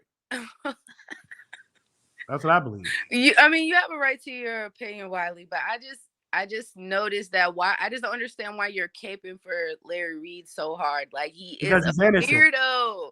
He is weird. Why do you say he's weird? Because that just based on your last couple of lives, like the conversation that Larry Reid had, if what you said was true about him posting about, whether or not it's gay if a woman pegs a man, like, that is so inappropriate for a pastor. You can't see that something's off there with Larry Reid. Absolutely not. Sex is something that we as church people have to talk about. We don't talk about it on social media. We don't talk about it in the church. No, we should talk about it in the church, right? We should talk more about that because you have to have sex. Because in the scripture, it say, be fruitful and multiply. But it also says we're not supposed to backdoor each other either. How we going to skip No, I didn't say nothing about you can't be fruitful and multiply if you don't have sex. So you're not supposed to be having sex in your ass, Wiley. Who said that? Where that scripture at? Please give me the scripture. Give me the scripture and say you can't do that. Where does it say that it's okay? What is scripture? It say have sex. It didn't say which holder. It say have sex. You can definitely do it. There's plenty of people that does it. And there's nothing wrong with talking about this thing on the pulpit. We should talk more about sex in church, in my humble opinion. And it is what it is. I think you should. Why not? Many people are having sex in the church. That's why they got all these kids out here. That means you're pregnant, you had some sex. You can't get pregnant by the air. Only person that really had that was Mary when she had Jesus. All right. Everybody else, I you have to understand have that. sex to get a child. But he not talking. He didn't say, "Oh, is it okay if you peg your husband or your wife?" He not talking about in the marital bedroom. He is weird, Wiley. I don't think Until so. you Weird. need to accept that you just like Larry Reid, and you need to just say that. I like Larry Reid, great, but I also feel like Larry Reid is a great mentor. He's a great pastor. He helps a lot of people. He helps a lot of people get money. He helps a lot. He prophesies over a lot of people in their health and their finance and their businesses. So That again, don't take away from none of that. There's been plenty of people that have helped plenty of people I in the agree, world that have done sexual deviant but things to other people. and Larry Reid is not one of them. I mean, we don't know. I We know. can, you nor I can say that for a fact. I can say it for a fact in the show. No, you cannot. You just saying that because you like him. I'm saying it because it's the truth. You're saying that because that's what you want to believe, Wiley. It's the truth. It's in my gut, and my gut don't lie. Okay, I mean, like you said, everybody's entitled to their own opinion. I do also want to speak about a couple of things. I want to speak about how hard you was going. It may not have been in this live, but you was a little bit late coming to this live, but you was going really, really hard on Cardi B earlier. And I want to speak about that. Like, I don't understand why you giving her such a hard time. Like when she says she has anxiety, there is a lot of pressure on her to have this second album. And she's not invested in the rap game the same way that Nicki Minaj is. So I don't get why you're going so hard on her. I mean, yes, she is making a lot of excuses of why she hasn't came out with the second album, but this is not her passion. Like, do you acknowledge that? I believe that Cardi B is a known liar. I believe that Cardi B feels as though her next album is going to flop. I believe that Cardi B can do all of this stuff, twerk, go put liquor down on Ron Wiggins' throat, put it down Lovely T's throat, and her kids is with a babysitter. So she can do all of that, go live on Instagram, argue with folks, argue with other YouTubers. She can take her hind part in that studio and record that album and release her fans. I feel like it's a disservice to the fans that invested in her, help pay her bills by buying her merch, by buying that debut album to say, hey, it's been 4 years. You mean to tell me out of 4 years you can't produce another album? That is pathetic, pathetic, pathetic. And you obligated to do another album because you signed a contract to deliver, and she have not delivered. She's a very sad, terrible person for doing so.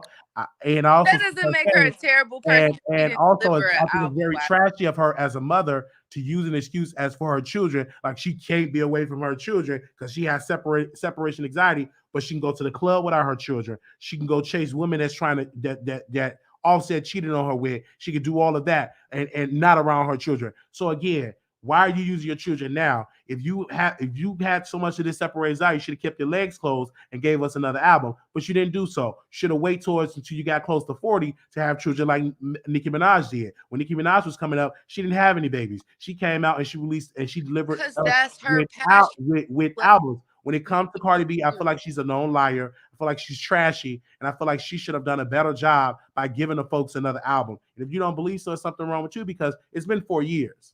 Hold on.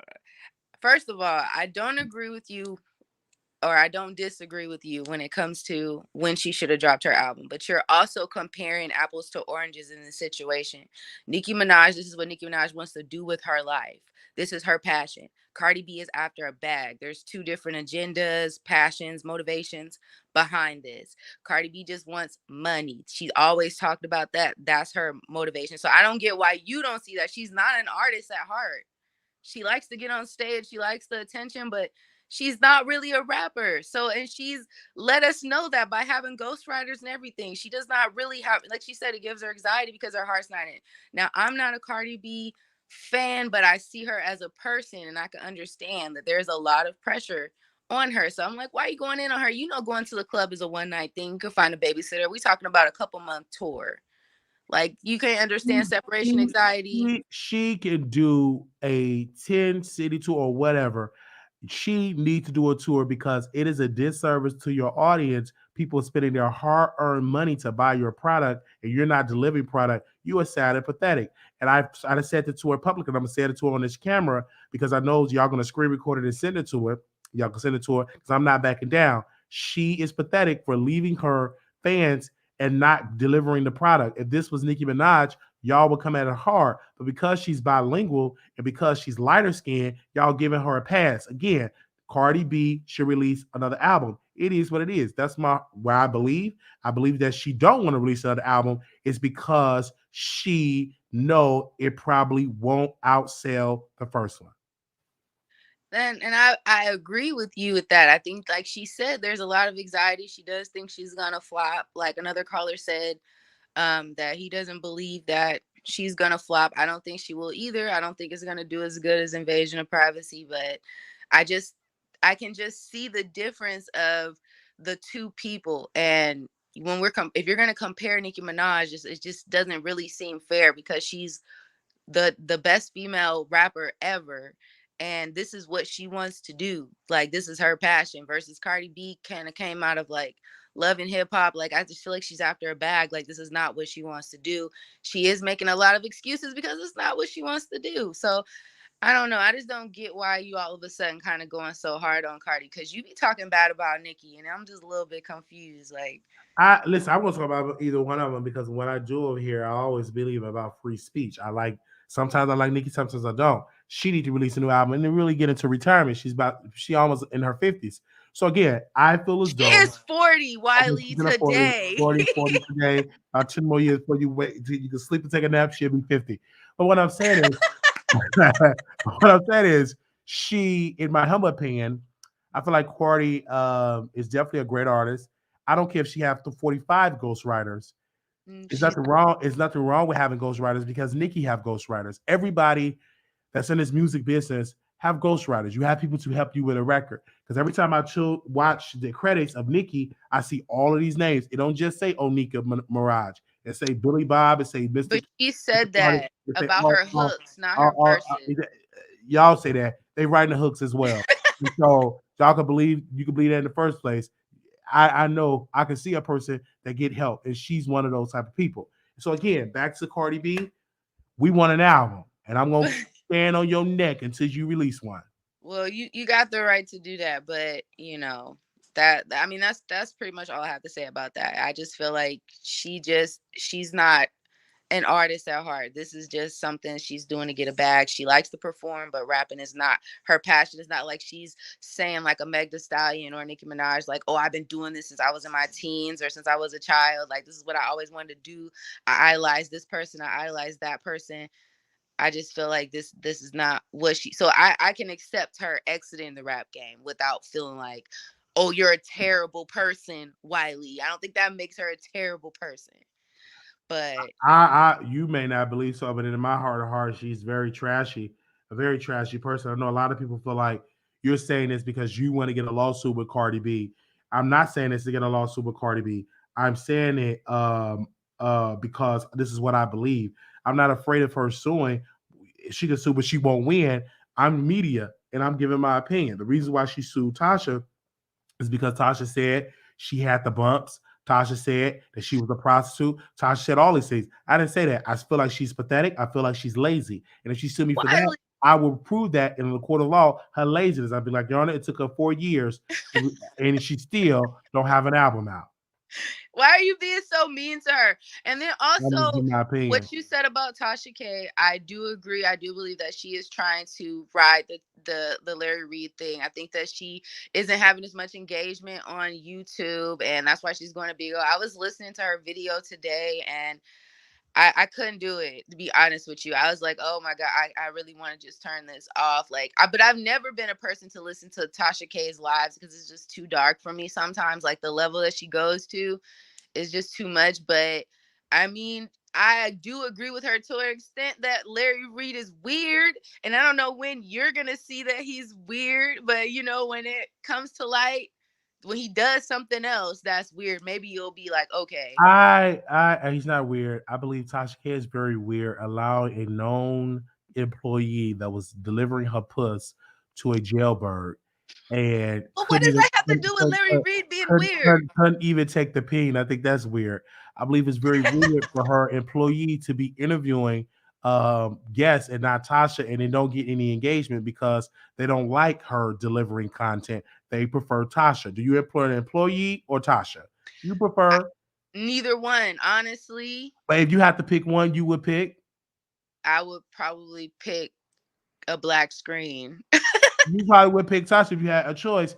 And so that's what we had to have that way. And so when I saw her, she was flirting with the lawyer and showing her body, her botched body in that tight dress, and trying to flirt with the lawyer. And the reason why I was able to see it because one of my producers gave me access to her app, and I was able to see all of that. But okay, so is it the camera thing that's making you upset with Tasha? Like, what's going on? I mean, like, you don't gotta drag her like that. You know what's going on with her with the lawsuit, and that she's on Bigo and got the app and all that stuff, and she's not really on YouTube. So why are you going so hard on Tasha? Well, again, I go hard on anybody. This is what I do even before she bought the camera. No, you being real nice to Larry Reid right now. You being real nice to him. I being nice to him because he's innocent in this regard, in this particular place, in this space right now in 2022, December 9th.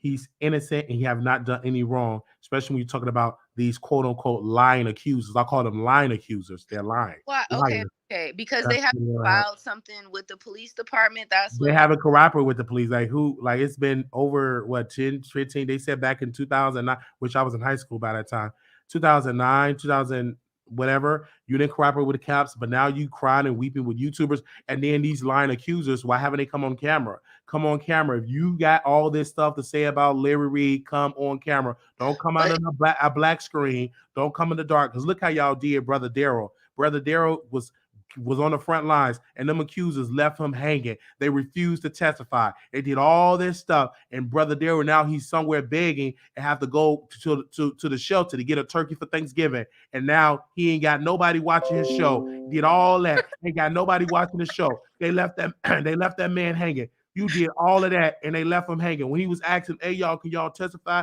and say what happened to help me with my case? They left the man hanging. But if you was true victims and y'all was truly about justice, why you ain't here, Brother Daryl? Y'all left that man hanging. Now when he go live, it's 4 people watching.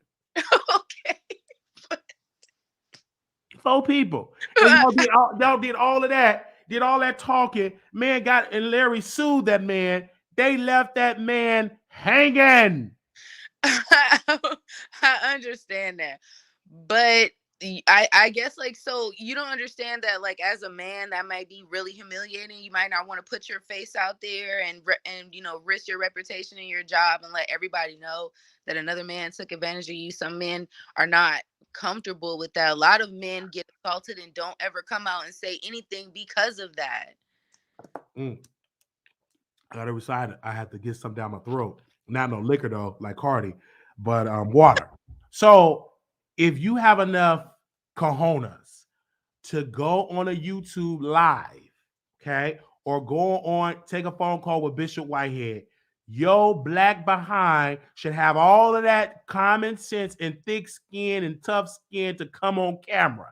If you could use your audio, you could come on camera so I can see through your soul if this is true or not. They didn't do it. And so again, I believe those accusers are a bunch of demons, and they should definitely be sued to the Rudy to the Tootie because they are lying on Larry Reid. And then my thing is, you still don't know how they look, right? You still didn't see their face, right? You just hearing their audio. And what they did to Brother Daryl, they left the man hanging, and now the man have to get turkeys and get help and sing and shout on the corner for a couple of dollars to help pay his rent. But when he came on YouTube, 4 people is watching, is what I'm trying to say. It is so sad. Y'all bumped it up. Y'all say all these things. Now it was the time in the court system to get some type of justice, and y'all left the man hanging.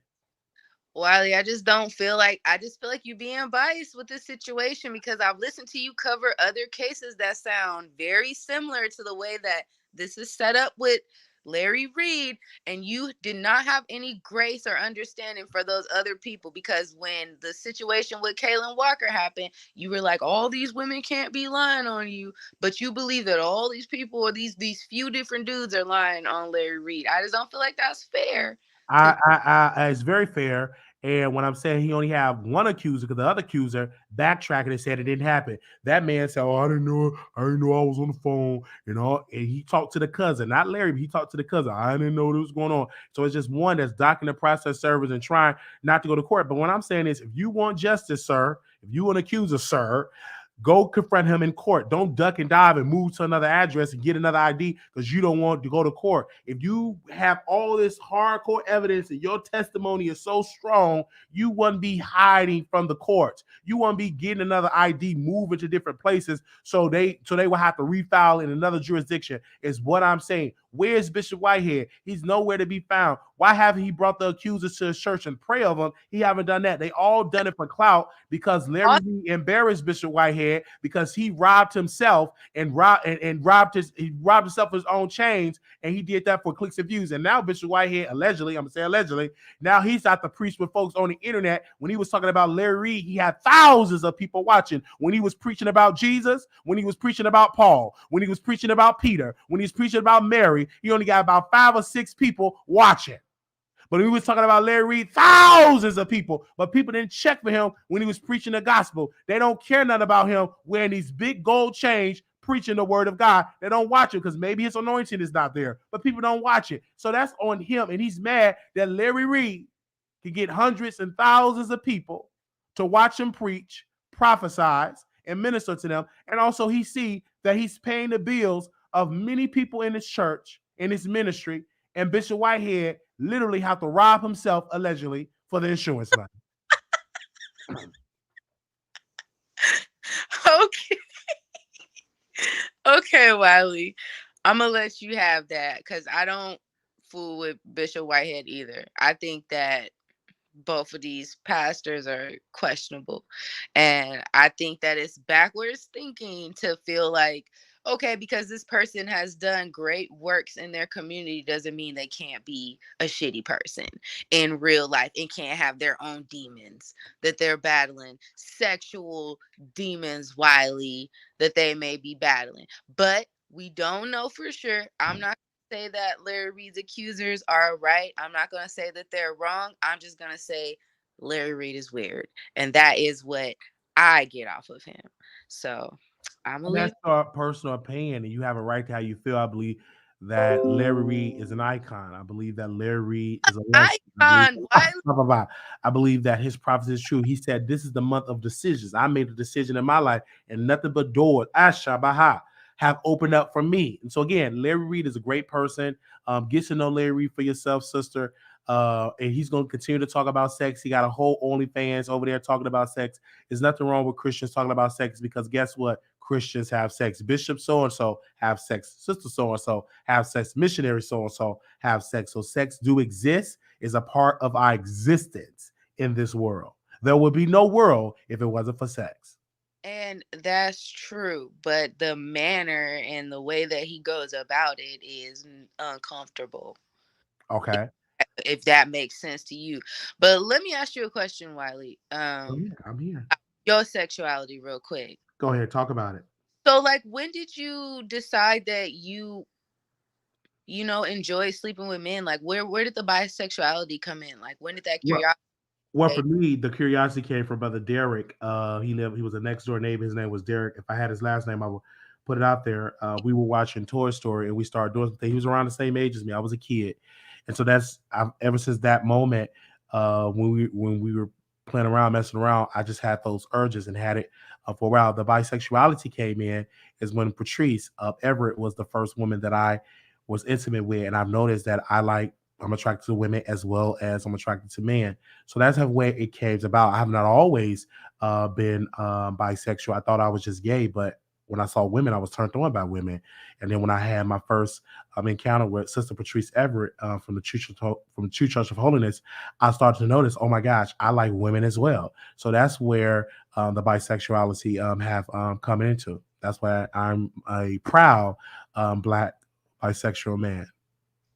All right. I mean, you don't think that you may have a bias towards other men who are questionable with their sexuality? Absolutely not. I've always called out people that live in double lives. I called out Sharman Blake Marlowe, S.O. Blake Marlowe on Facebook, that lived a double life, that actually cheated on his wife with a man and actually fumbled with my little sister when she was younger. And I called him out, and I will continue to call out S.O. Blake Marlowe. I don't care if he's a police officer now. I don't care that he got a promotion. I will continue to call him out. So I've called out men that done wrong terrible things, and it is what it is, and I will continue to do so. And so I'm glad that you asked me that question because I love beautiful women, not ugly women, but well, it's dark. Yeah, you just talked about somebody the other day If that it's dark, as long as it feel good, you know what I'm saying? Because it's a oh lot of men that are attracted to women. If it's dark, you won't see them. So we have the lights off, it'll be good. no, Wiley. It's not okay. You ask a question. I was saying, if it's I dark, know. Just you, lie sometimes. Damn. if it's dark, you ain't gonna know how it. I just have to turn. I have to turn off the lights. Oh, It was a song like that. Turn off the lights. Run a hot bath. Cause I guess it was a funky woman, and the songwriter wrote a song about that. Turn off the light. Get in a hot tub with some soap. I guess that songwriter was talking about a musty woman, but he really wanted it. And he was telling her how to be clean. I forgot that. I know it's not a James. It's one of them old school songs. I don't know the name of it, but yeah. leave it in the past. Okay. Leave it in. That's the name of it. Leave it in the past. Yeah, that's what we gonna call it. There we go. All right, well, I'm gonna leave you alone, but I love you. And you came on camera and you looked beautiful. You wasn't afraid to come and talk to Wiley. People are scared to talk to Wiley. I'm a good guy. Made you laugh, and that's great. Are you in a relationship? what the fuck? No, I'm not in a relationship. Oh, I'm gonna pray that you get a beautiful husband, and you Oh. have to stand for him as well. Okay. Yeah, no. Oh, you're not gonna stand for him. So you're not gonna stand for him. I don't think that my husband will require me to stand, but I will go 50-50. Okay. You get 50-50. You have to stand. That 50 that you got requires standing. No, Wiley, that's you. That's 50 that you got over there. Okay. So but I hope that you get that standing woman though. Okay, so I guess she said she won't stand. All right. No. Well, thank you so very much for taking time out of your busy schedule to talk to me during this midnight hour. Yeah, thank you, Wiley, and I'll talk to you soon. Bye-bye. Talk to you soon. Bye-bye. Wow, that was so lovely of her actually hitting the link coming on there. So do we have any other callers that's going to call in? I'm sorry. That's going to call in and give their thoughts. Do we have anybody? Do we have the icon of New York? Do we have the voice of New York? Do we have Sister Conservative? Do we have Mr. 10? Sister 10. Do we have Missionary Wigs? Do we have any of those people that want to call in? They can definitely call in and give their thoughts right now. We got somebody from Chi-Town, 4334. You're live on the air. Hey, Wiley, it's your West Inglewood girl. Welcome, West Inglewood. How you doing? Doing wonderful. Excuse me, wonderful. I just want to say off the bat, good show. Thank you. Your commentary on Tasha K was absolutely correct. One thing that I found really funny that she said about Cardi B, she said what? I wipe my butt with these court summons, whatever. But now she the one who's threatening to sue people.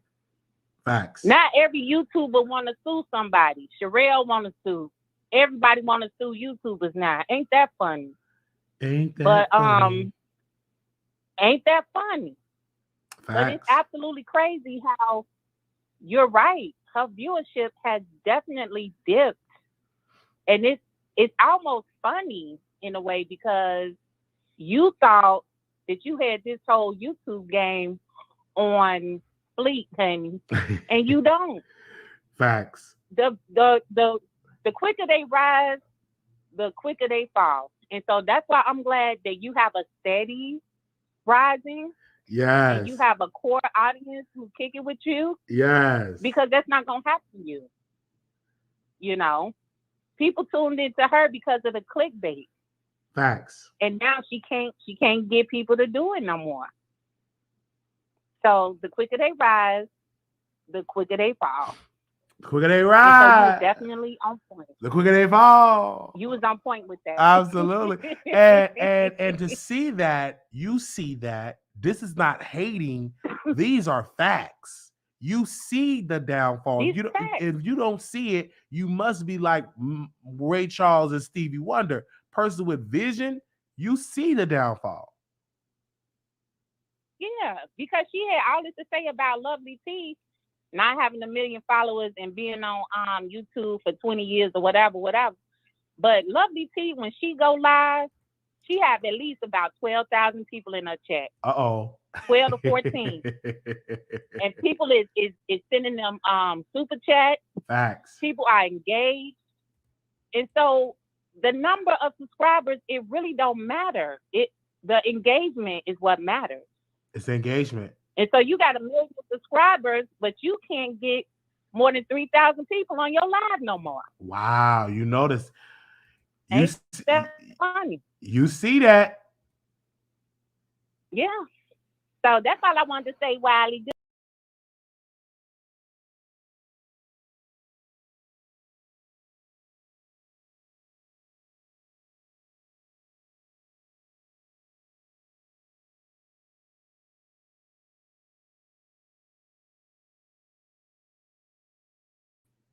All right, I didn't click. My bad. Welcome. I didn't click the thing off. All right, y'all. Do we got any more callers? I had clicked off. Get all these apps off my computer, y'all. I agree that lady have definitely told the truth, y'all. Definitely had told the truth. I had to click off of it. Hold on 1 second, y'all. Let me read this DM. Give me 1 second. Let me read this DM. Let me take, because I got a phone call. So y'all hold on 1 second, y'all. Don't leave. I got a phone call. Let me answer this phone call. Hello? Hey, Tasha. Huh? No. No. I don't believe that.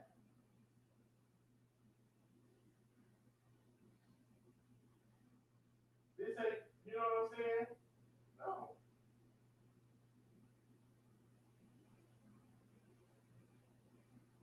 No.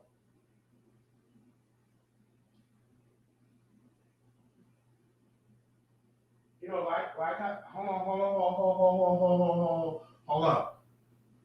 I didn't play your content. Didn't play your content at all. What I did was I reviewed it. I reviewed your content. Yeah, that's what I did. I reviewed it. So I didn't play your content. No.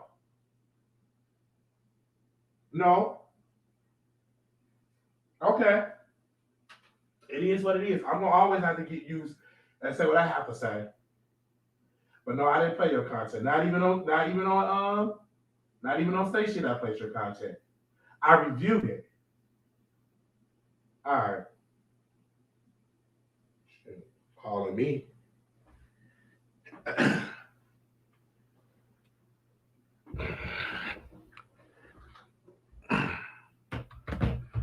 I didn't play her content.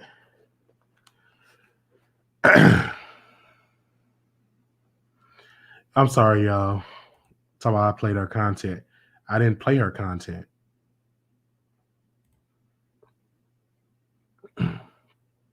What I did was I reviewed her content. That's what happened. Okay, so I reviewed it. I didn't play it. Want to make that okay? So thank y'all so very much. Also, too, the number is 646-716-8447. You can definitely call in 646-716-8447 is the number. Thank y'all so very much for y'all support that come to it and giving y'all thoughts with it. And let me say this because I'm led by the Spirit to say this, and people ain't gonna like it. People ain't gonna like it, but I have to say it. And I know people are not gonna like what I have to say, but I'm going to say it. Can I say it? How many likes do we got? Because we're gonna extend the show for about another 10 more minutes. Okay. All right. Because I want to say something. I can take my time because I'm off, so I'm gonna take my time. All right. So Do anybody in here watch Storm Monroe? Do anybody in here watch Storm Monroe? If you watch Storm Monroe, press 1. If you watch Storm Monroe, press 1. If you watch Storm Monroe, say yes. If you watch Storm Monroe, say yes. Okay. Storm Monroe is trying to get on the Breakfast Club. He's trying to get on the Breakfast Club. And I want to make sure I get it right. And that's what he's trying to do, to get on the Breakfast Club. And I was sitting down. Y'all know Angela Yee have left the Breakfast Club to start her own show. And I'm like, Storm, they're not going to pick you because they only want women on the show to host. They're just not going to pick you to be on the show. Unless you are a woman with a uterus, then maybe.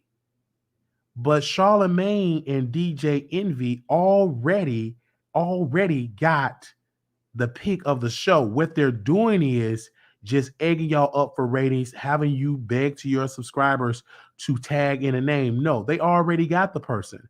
And it's not Charlamagne and DJ Envy pick.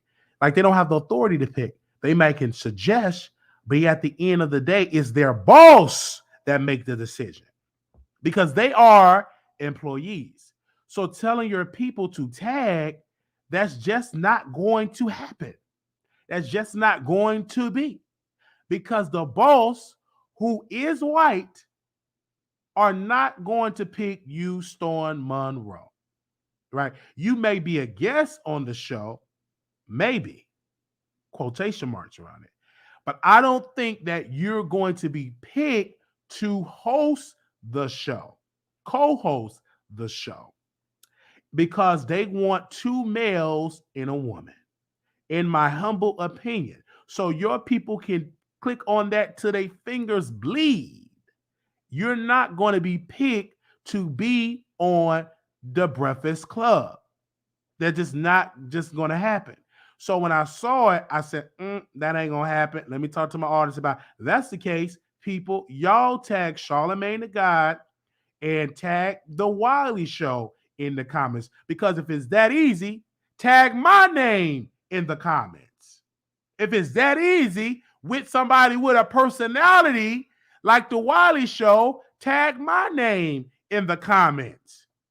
Tag WILEY SHOW in the comments. A person with a personality, a person that's not going to be put to sleep, a person that is out of the closet and that is happy and not hiding. I tag that person like Wiley Show on the post. But why would you tag somebody there is not whatever, but you got a brother that's living in their truth, like Wiley at Wiley Show, you should tag that person. That's what I'm saying. So, but in reality, it's going to be a woman as the co-host. It may be Kendra G, but she's too dark-skinned. So I don't know if they would get, she too chocolate. It would be a surprise if they pick Kendra G. She's qualified to do the job.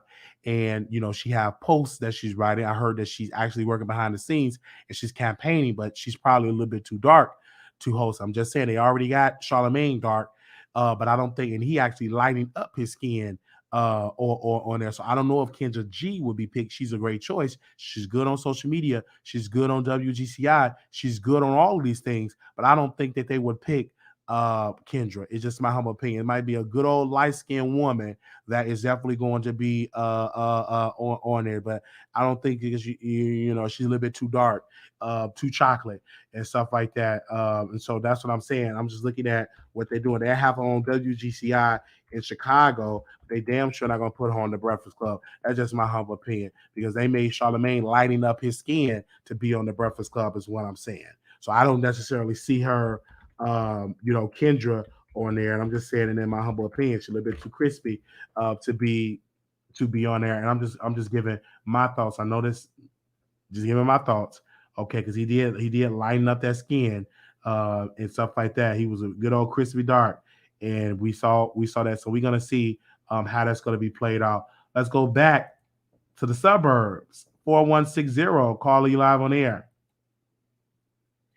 Hey, Wiley. Hey. Hey, stop talking about Kendra G.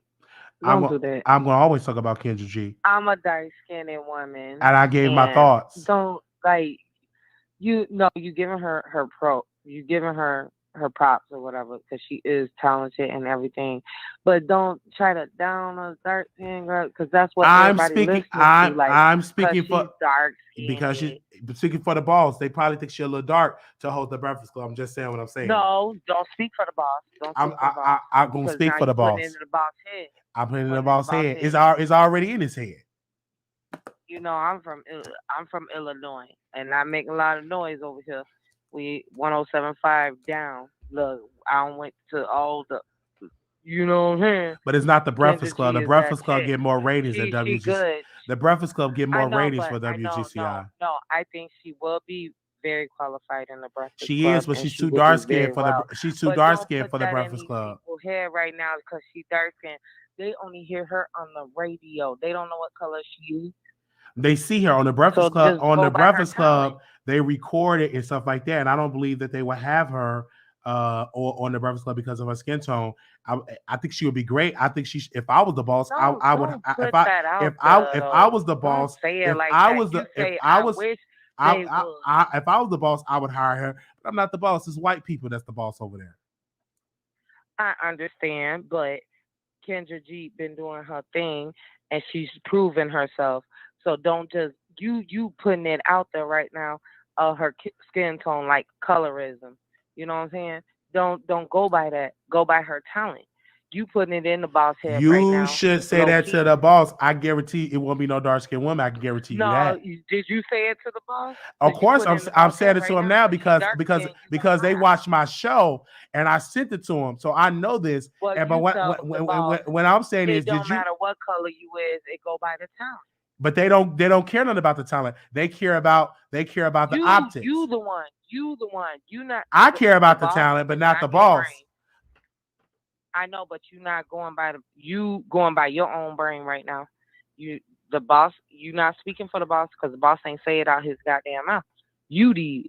I get exactly so now because it provoked it provoked you to call in, and I'm just giving a thought. And the reason why did you call in, ma'am? Because it was something that piqued your interest. Because I listen to 107.5 WGCI all day, and I listen to your ass too. Absolutely. And you dark skinned with a cock eye, and I still fuck with you. And I don't think that I would be, and it would be very difficult for me. It would be very difficult for me to be on daytime television because of that, because corporate and because also advertising. Hold on one second.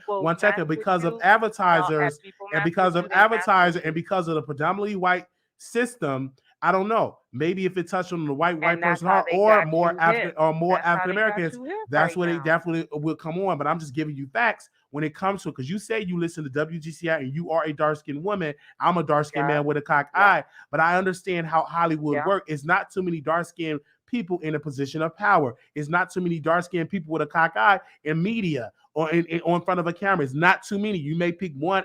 It's not too many. I don't think none of them in mainstream media or none of them in MSNBC, CNN, or any of them have a hosting job with a cock eye and that happen to be dark skinned. You can count on your hand the dark skinned talent that's on air. You can count on your hand for that. So again, speaking by the history, I don't think that Kendra G would get picked because she's dark skinned.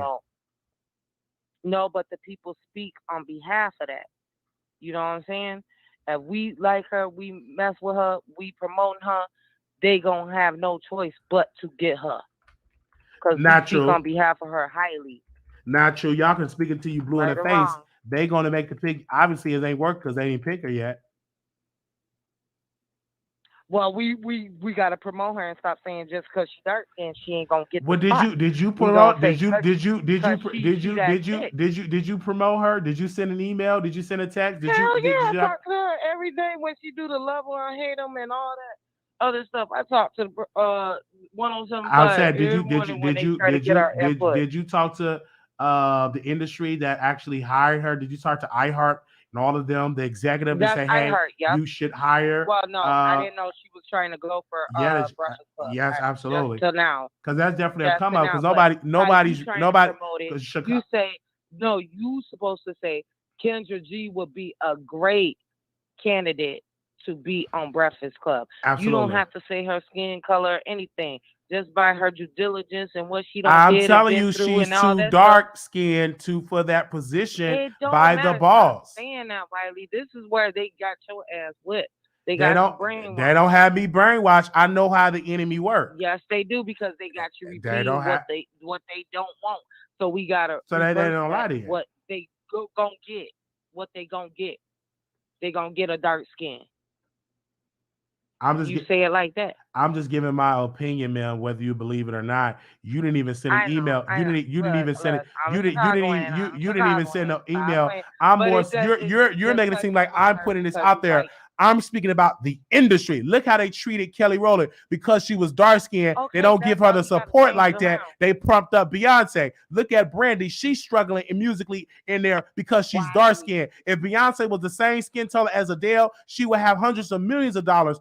Like Jasmine Sullivan, she can have the same song like Adele, but because Adele is white, they support her more. I'm more speaking on the industry. That is what I'm speaking on. But you speaking down on Kendra. I'm not speaking down on You just Kendra. I said like they're not going to you pick her already because she's downing dark her. skinned. You I'm not saying, putting like, her down, she not ma'am. gonna get the job. No, you saying like she not gonna get the job because she dark skinned. That's what No, I you don't believe. say that. You say the opposite. You say the opposite. I can say the You opposite say till I she blew it in her gonna get face. the I know the job because facts. she a black, dark skinned, talented lady, Ma'am, and she will achieve a lot of things. ma'am, I'm just more so speaking on the facts that, you know, the owners of iHeart are not going to pick her because she's dark No, skinned. you can't speak on the white people, baby. You can't speak on their As I behalf. can, I will You gotta continue to speak your on them. behalf and represent Chicago. You gotta represent your city. I understand. stop playing. I represent Chicago, and I understand Chicago. So say she will get the job. Chicago is a You very put that Chicago shit is a in very the Chicago is a Oh, very let me stop that. dangerous place, and it is what it is. Very dangerous. Very dangerous. And so again, I don't think Kendra G will be picked because the bosses she don't have the certain look for the And Breakfast I'm Club. gonna say the opposite. Okay, I what was the think opposite? Kendra G will be picked because she is perfect for the job and she has all the educational. She's educated. She's in the media. She's been in there for a while. All Chicago messed with her. She done did her own thing on social media when COVID went on and made her own little, show and all that stuff. So at the end of the day, she's very overqualified. And she's been on NBC too and the night show on the TV, WGN News. Stop it, Wiley. She's overqualified. So you speak on her like that. So She is overqualified, is what I'm saying. But the white execs not going to pick her because of her skin tone, because she's dark skinned. The white executive, though she is talented, how can you say me stop saying it? I'm speaking for the executive perspective. I'm speaking for the executive perspective. No, you're not speaking on them because the way you speaking of them, that's probably not where they're going. They probably need that dark skinned woman so they can reel us in. All right, and we need her. I will believe it till I see it. I believe it till I see it. And you say I love you though, Wiley. I'm gonna get going. But just speak on us highly. I always speak of dark skinned women highly. I just smashed one last week.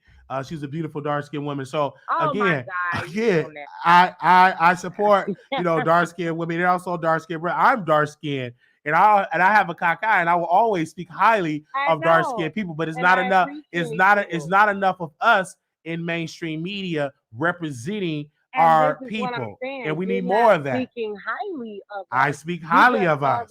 Downing us. Like, I speak highly of us. Make it, Bobby. You saying like we ain't gonna make it, Bobby? I think we will make it once we create our own interests, but I don't think in the mainstream we must create our own businesses and our own company and our own media. Baby, you can't say it like that to me on account that Obama was the president. They said we weren't gonna have no black president. Did he make it? He did by hard work, but he also wasn't dark skinned. Look, he was a nigga. He wasn't dark skinned though. He was That was interracial. all enough. He was mixed. With a black wife. I get that, but Michelle I'm speaking. Obama. But I'm speaking for the president. Was he or was he not? Was he dark skinned? Yes or no? He was light skinned, but either way, he was a nigga and the white. I'm the not white gonna say the N word. He was a. He I'm just first. giving you Our thoughts about first. that. I would No, love. but I he would. I would first. love to But see he was a. our I would first love lady. to see I a dark agree skinned to person disagree. run for president like Reverend Warnock because he's dark skinned. At the end of the day, At the end of the day, I'm just saying, all he right. ain't never gonna win if we keep downing each other. I don't down each other. I was Stop more. downing I was each other more and so promote speaking us. for the. Promote I was the more. dark-skinned women. Say we want to see more like dark-skinned women and all that stuff. Don't say, oh well, cause she's dark-skinned, she ain't gonna make it, Bobby. Like, don't do that. I'm just giving. You promote her. I'm just giving. As many people promote her, they ain't gonna have no damn choice but to get her. Because she's gonna be on demand. I was just giving my point across, but That's I'm glad that we were able to have a conversation because yet you are dark skinned and you and all of that I and love all of you, that. Wiley. And It's I hope I hope you're in a relationship and married and have children. Is that true? Would that be accurate? got children. Are And you I'm well educated. and you're not in a relationship? But though? no, we separated. Y'all But you y'all always meet- can come to Streamwood. Look, Streamwood, Illinois, baby. I know So, you know where that's from Chicago. I understand what they are, but you're single, so we definitely gonna try to get you in a relationship and everything like that. Do you want to be in a relationship? Oh no, Kendra G will, the dark skinned girl will. Okay, Kendra so G will find did me, you go on somebody. Kendra Tree to get a man? I really did. Okay, and so you are a When single. she started her little Corona podcast. Are you are IG. you a submissive woman or you masculine? Nah, I'm a little strong. I'm Capricorn, so I'm trying to listen to the nigga. So you trying. So that's why you're not in a More relationship. a boss. I'm more of a boss. Exactly. You got to stop being the boss in a relationship and be the submissive woman in a relationship, and then you can get a man and keep a man. I have been. But you got to keep it up. You got to keep it up because you have to. You have to keep it up. No, so, Wiley, that's what you want. That's what men want. That's what men want. You think men don't want a submissive woman? You got to be hiding on the rock. Men want submissive woman. But my mom was always a stronger lady or whatever, and I know, like, I do have to shut the fuck up. I mean, was your mom single? Was she in a faithful marriage, being masculine? Let the man lead. I know I have to let the man lead. Absolutely, and you're supposed to stand up when that man come in the room because he's what? The leader. Yeah, but when he wrong, I have to bring him in that corner and tell him what the hell. Like, I agree with him in front of people, but then we in closed doors, nigga, you don't messed up. Yeah, you do it. You do it but you do it in a good, calm, submissive way because you are the woman. I do. I don't because if you be too aggressive, you will be that person like that. Because that man is not your child. That's your man. So I'm teaching you how to get a man and how to keep a man. No, I ride for my nigga. When we in front of people and everything, even though I know he wrong in the back of my head, I still ride with him. But then when we get home, I tell him what's up. Like, know you was wrong, right? All right. So yeah, you know that. So keep on calling to the Wiley Show. We're gonna make sure we get your relationship because you still got a lot. Because you got a lot of aggressiveness. I love you too. You know, I'm from Chicago. When I'm next in the city, I want to see you when I'm in the city. Excuse me. Because I'm gonna be helping. I'm gonna be helping brother Jamal. We going downtown where the white Wiley, we going downtown where the white people at. We ain't going on 63rd. All right, we going downtown. All right. Thank you so very much, and we definitely gonna be there because we're gonna be trying to help Jamal Green to become the next mayor of Chicago. Thank you so very much, sister. All right, love. Love you too. Bye bye. All right, you just never know who's gonna call into the show, and yes, she's single. You gotta lay away them aggressive ways, lady. Okay. Hello. Who's calling from, sister? I'm sorry. Can you hear me clearly, Wiley? Clearly. Okay. Calling from Texas. Okay, welcome, Hollywood, Texas. Oh God, you know I love your femininity coaching, Wiley. We need that, you know. But no, I wanted to agree with you on the whole Kendra G thing. Now I'm not a fan of the Breakfast Club Okay. at all. So otherwise, I don't know what you and Storm may or may not have going on. I would support him in that if I supported the Breakfast Club.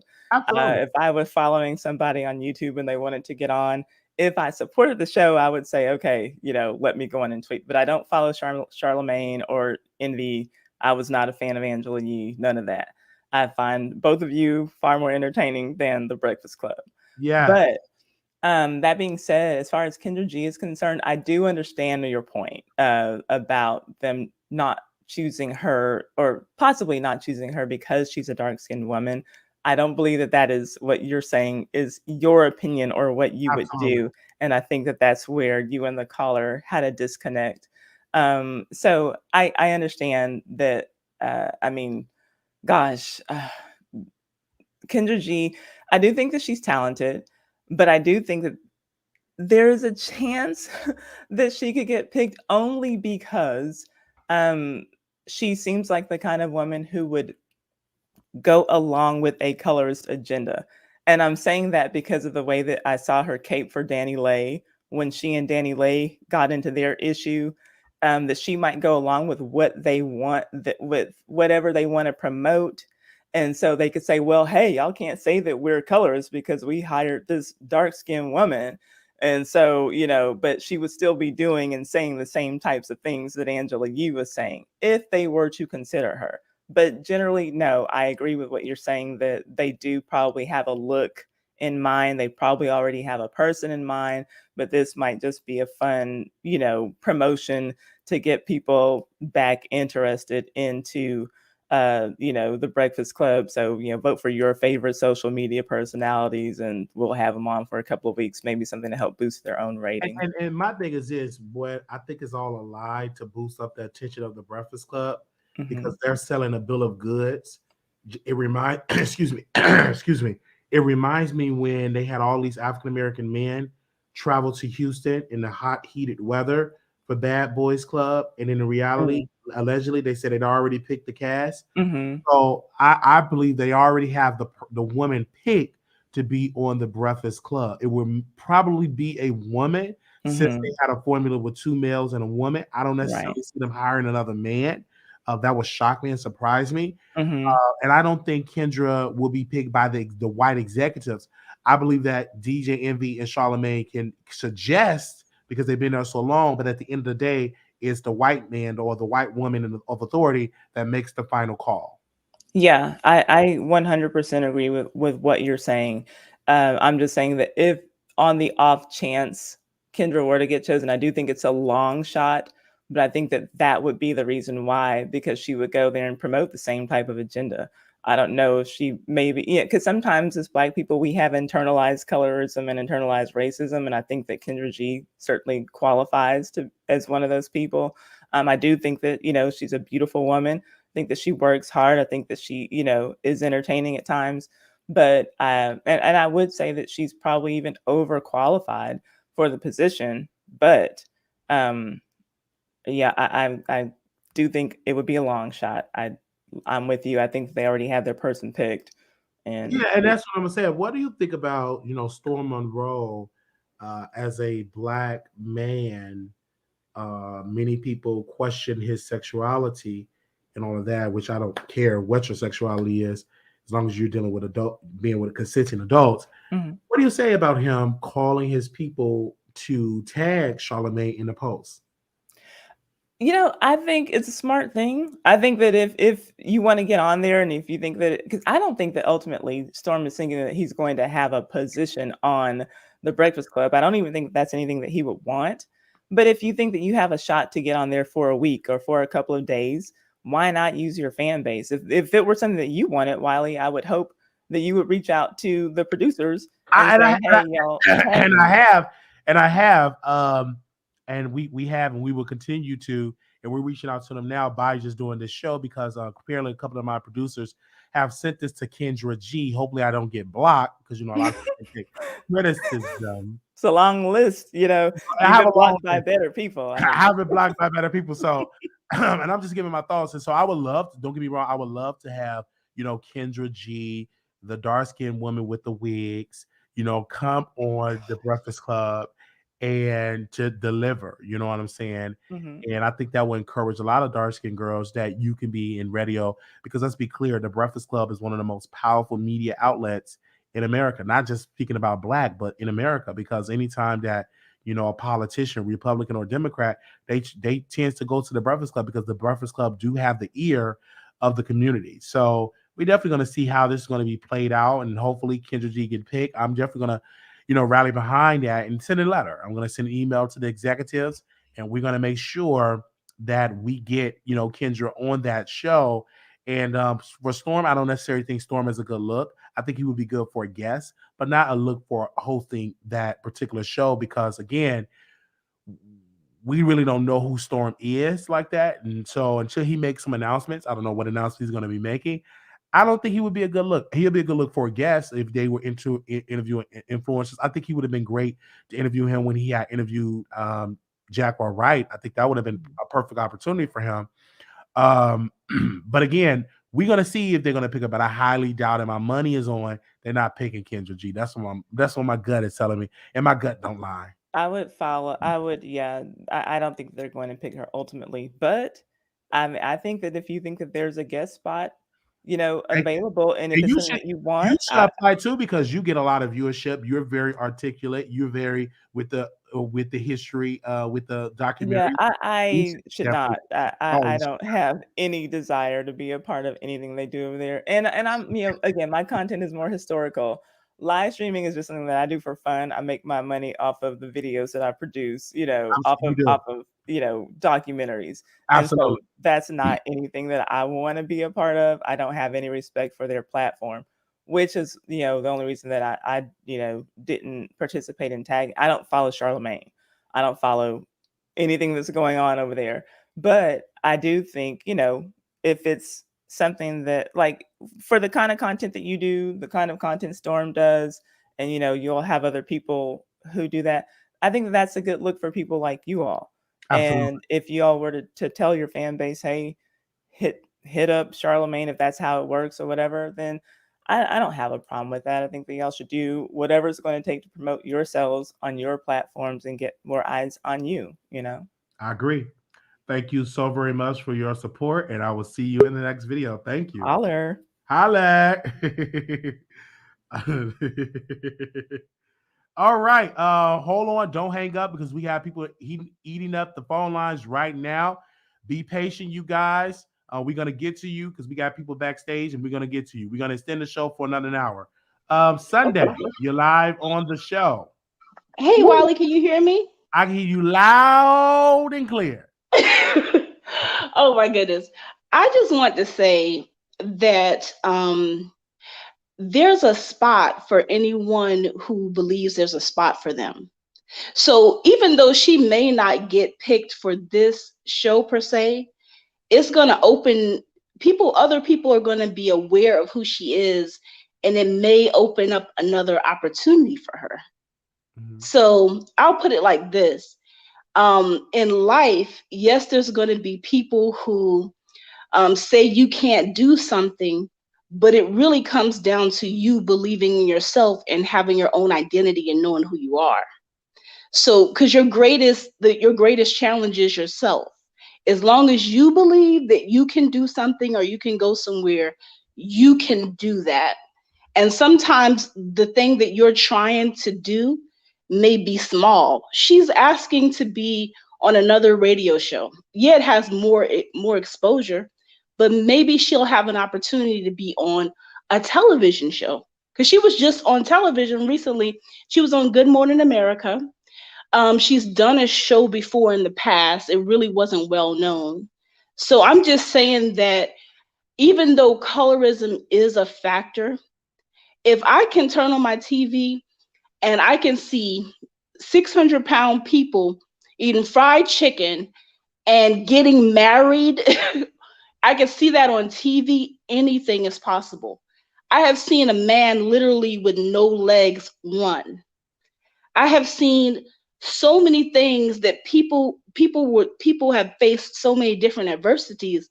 So I feel like if there's something that you want to achieve and you may not be accepted in that particular role, there's always a higher blessing for that person. Absolutely. So I just felt that on my heart to say. I agree. I'm grateful for that. At the end of the day, I don't think that they would pick Sister Kendra because of her skin tone and because she's dark. And I think that's what the boss is in return. So I just tagged Charlamagne. I said, hey, pick the Wiley Show. And I would love to sit and talk to Kendra, DJ Envy, and Charlamagne the guy. I believe that would be a good look. So make sure y'all tag them for the Wiley Show. All right. What you want to say, sister? Wiley. Yeah. Would you consider going on her show? Everybody keep asking me. I will definitely go on a show for singles night. For the singles night, Yeah. I'll definitely do it. Every time I try to do it, it's always packed. So what days do she do it so I can make sure I go early? She's normally on there I think she does it like Monday nights. Okay. I know some Thursday and Friday nights. So she does it on Facebook, on Instagram, and on YouTube. And sometimes I watch it. It comes on like around 9 or 10 o'clock on YouTube. Okay. But if you follow her, she'll always get that tag. But I think seeing you on there would be hilarious. Absolutely. Honestly. And then it also would give you greater exposure. Okay. In terms of new subscribers and new people, because you're super funny and things like that. So I feel like maybe you might meet somebody, but maybe that also might give you another step up. Absolutely. So I would definitely do it, and I'm definitely looking for love. I'm gonna tell them. I keep that to myself for what I'm gonna say. But, what would you say, Wiley? Just say it. They can't have on wigs and make all that heavy makeup. And they have to stand when I walk in the room because I think that's a power of authority. And I don't know if Kendra stand. I don't know. She wear a lot of wigs, heavy makeup. I want my women natural. All right. Yeah. I do believe natural is the way. That's how you see someone. True beauty. For me, true beauty. Like you're wearing your own hair. You can wear makeup, but I feel like when you're at your purest level, that's where we really get to see a person. So all right. I kind of agree with that, but I won't stand though. I definitely won't stand when you walk in the room. When you walk in the room. Okay. Well, we thank you so very much, sister, for calling in. And hopefully you will stand on Sunday, Monday, Tuesday, Wednesday, Thursday, Friday, Saturday. All right, Wiley. I just wanted to say that. All right, Take care. Thank you, Sunday. All right. I know they're gonna drag me in the comments. F y'all. F y'all. You got something to say? Come up on this. Come up. I'm just messing. Y'all can drag me because I know who the hell I am. Bye, Wiley. Bye. Okay. Right. Take care. Take care. 9539. You're live on the air. Hey, Wiley. Welcome. So, I don't want to talk about Kendra. She already has another radio show that she does. I guess the Breakfast Club would be like a step up from her show since it's like bigger. But anyway, so I wanted to call in and talk about Tasha and how she is just spiraling. Like I noticed this about her. She likes, like, even though she does celebrity gossip, she'll like find someone that's like, they might be a celebrity, they could be a YouTuber, and she'll just like zero in on them and like want to like, make videos about them, say stuff about them and things like that. And, she started doing that when, with the whole Storm thing a couple months ago, but, that didn't pick up traction. So then she went over and she was doing it with Reid. And then she got the bishop to like do it with her. And, that kind of calmed down because people really like debunked it and nobody really cared to really like listen to her talk about it anymore.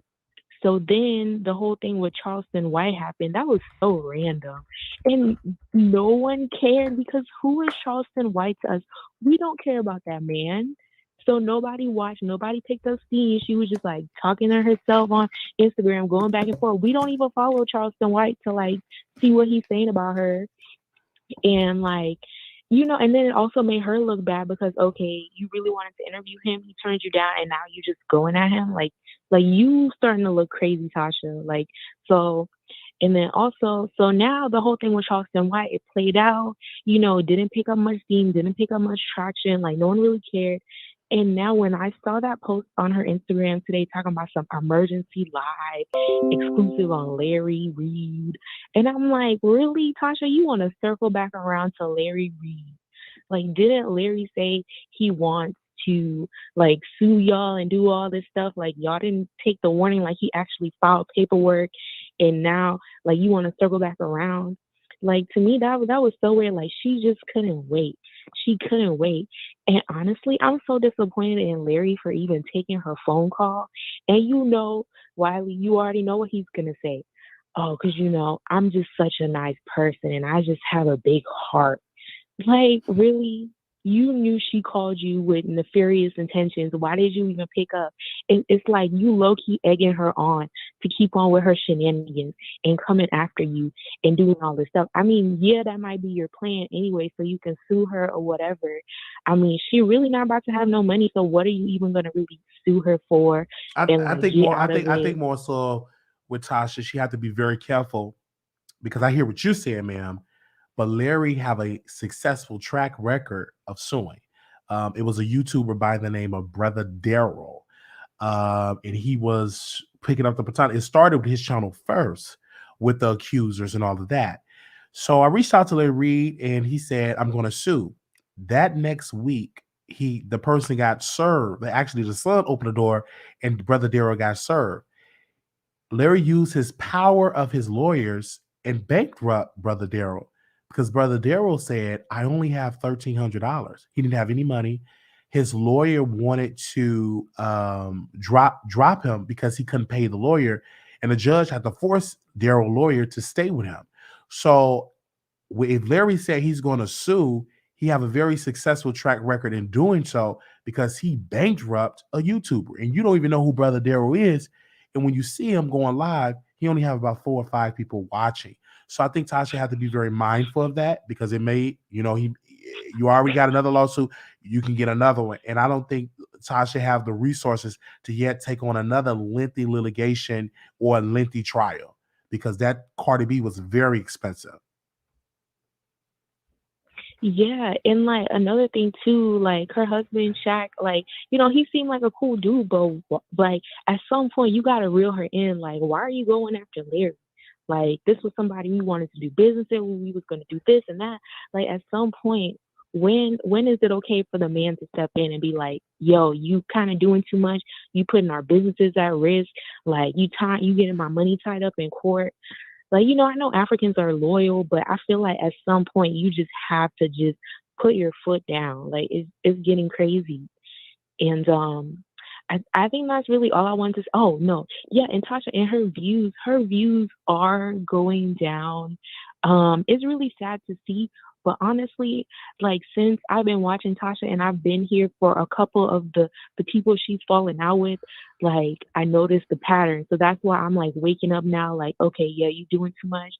So now that I see it, and I think now she's gotten bigger, more people, they're basically fed up with her since she's done it so many times. So a lot of people, they're not tuning in. And then also, if she does have a good story some people might be interested in, she'll take it to the app. And then, you know, some of us, we don't want to give her $12.99 because I was on the app when it first came out because I was on the Patreon, but I was on the lower tier. The And $2.99. then she wouldn't even come live. Yeah, she wouldn't even come and do the after shows and all that stuff. So, you know, I was like, you know what? It's okay. I don't need this. So I never went back. But well, yeah, you need to come over to the know. Wiley Show membership because we do member only live over there. We got another one that we're doing later on today, and then I think we're gonna do one on Saturday. So you'll get your money's worth. But a lot of people have unsubscribed from her app, and I think that's why she transitioned to Bingo. She transitioned to Bingo because listen, a lot of people when it came to her app, they stopped going. They just stopped going. Mm-hmm. Thank you. And then Wiley also, I'm sorry. I just want to add one more thing. And all she's interviewing these OnlyFans models, these Instagram models. Who are they? Nobody, like literally nobody cares knows. to watch. Absolutely. That's why the views are going down. So, okay. All right. Bye, Wiley. Thank you. Bye. Thank you so very much because A-list celebrities don't want her. Okay. Because they say, Sasha, I ain't going to hush up. 4160, caller, you're live on the air. Now you know I ain't gonna let you get away with that. Get away with what? I just called in for that white lady. After that white lady, I'm from Chicago, Illinois. You know who you was just talking to. Now I got a couple things to deal with you. Why you just promoted that white lady like that and say, oh well, you'll be good for the show. She wasn't white. Huh? She wasn't white though. She's black. Oh, she sounded white. What is sounding white mean? Because you said, oh, well, you'll be good. See, this is what I'm saying. Kendra G could sound white too on the air. What is sounding white? No, the lady that you was just talking to after me. I understand that. What does sounding white mean? What does that mean? No, I thought she said she was white. No, I thought she said she was white. She didn't say she was white. So why did you think that she would be a good pick for the show? I think that she'll be a good pick on the show because she brings ratings on her YouTube channel. Millions of people tune in to watch her. And so does Kendra G. I understand that, but I was given a suggestion that she should pick because Charlamagne put it out there to tag them if they want to be on the Breakfast Club. But I also believe the executive not going to pick Kendra G because she's dark skinned. That was the point of conversation. So do you know that lady, if she was dark skinned or light skinned, who gets a lot of ratings? I'm not the boss. I was more so speaking about the industry. I want to say for the record so you can understand me. I'm saying that I believe Kendra would be a good look for the Breakfast Club. But due to the bosses in the industry, I don't think they will pick her because of her skin tone. Okay, so the lady that called after me, you say she get a lot of ratings. Do you know her skin tone? She's a beautiful black woman. That's her skin tone. She caramel. She dark skin. Ma'am, you should watch her content. This is what I'm saying. Why you don't watch her content? I'm not going to tell you something that you don't watch. You don't watch her content. You watch her content. No, you're being biased. I'm not being biased. Was your mama dark skinned? Ma'am. Is your grandmama dark skinned? You're missing. You're missing the point. When I'm saying not me, Wiley, I'm talking about the executive. I understand, ma'am. I'm talking about the executives. Now, in my humble opinion, the executives not going to pick her because she's dark skinned. But why did you just promote that other lady? Because she came on the show and I said she'll be a good look. Why is she a good look? Because I think she have a great talent by posting the documentaries. She got 102,000 followers, and she got 800,000 people watching, 700,000 on the video, 600,000, 500,000, 400,000, 400,000, 400,000. So you seen her before? She's a beautiful black woman. You need to see her. I can see you her channel. Is she caramel? Is she dark skinned like Kendra G? You can go and check it out for yourself, man. But anything else you want to add? Why you can't say it? Why because, you can't say it if you promoting her, but you again, I had her on the channel and she declined to even be on the Breakfast Club. But this is what I'm saying. She agreed with you, but at the end of the day, is she the same color as Kendra G? No, she's not the same color as Kendra G. Next question. So exactly my point. Why are you downing the dark-skinned woman? I'm not downing. I'm speaking more so for the executives. You can't speak for them. Okay, I can. But that's all I want. I wanted to say that, but then I wanted to get on hold on. I wrote some notes down. I wanted to do Tasha K too. So you say like in your gut feeling, you know what I'm saying, and your gut don't lie, right? So why, like, you was all for Tasha K being her mentor and everything, but then as soon as they called you out, I forget what holiday it was, but they ambushed you. I ain't gonna lie. The Conscious TV and my radio, everybody ambushed you. But you handled yourself. I ain't gonna lie. You handled yourself. But that's when it kind of got a little sour with Tasha K. But in your heart, you was all writing for Tasha K, correct? During that time, yes, for clicks and views. Yes, ma'am. See? So you can't keep saying your gut telling you. My You gotta gut, I'm, rephrase that I'm a more, little. I'm more speaking off for criminal causes. Tasha K, that's irrelevant. That was civil. But my gut has been on track, been on a great track record when it comes to criminal cases. Talking about criminal. You know I call you on your shit, Wiley. You can call me out all type of I time. love you though. I love you too. I just be talking shit, but I remember everything you say because I tune in to you. Absolutely. Did you donate? Did you donate? Did you donate? That was some bull.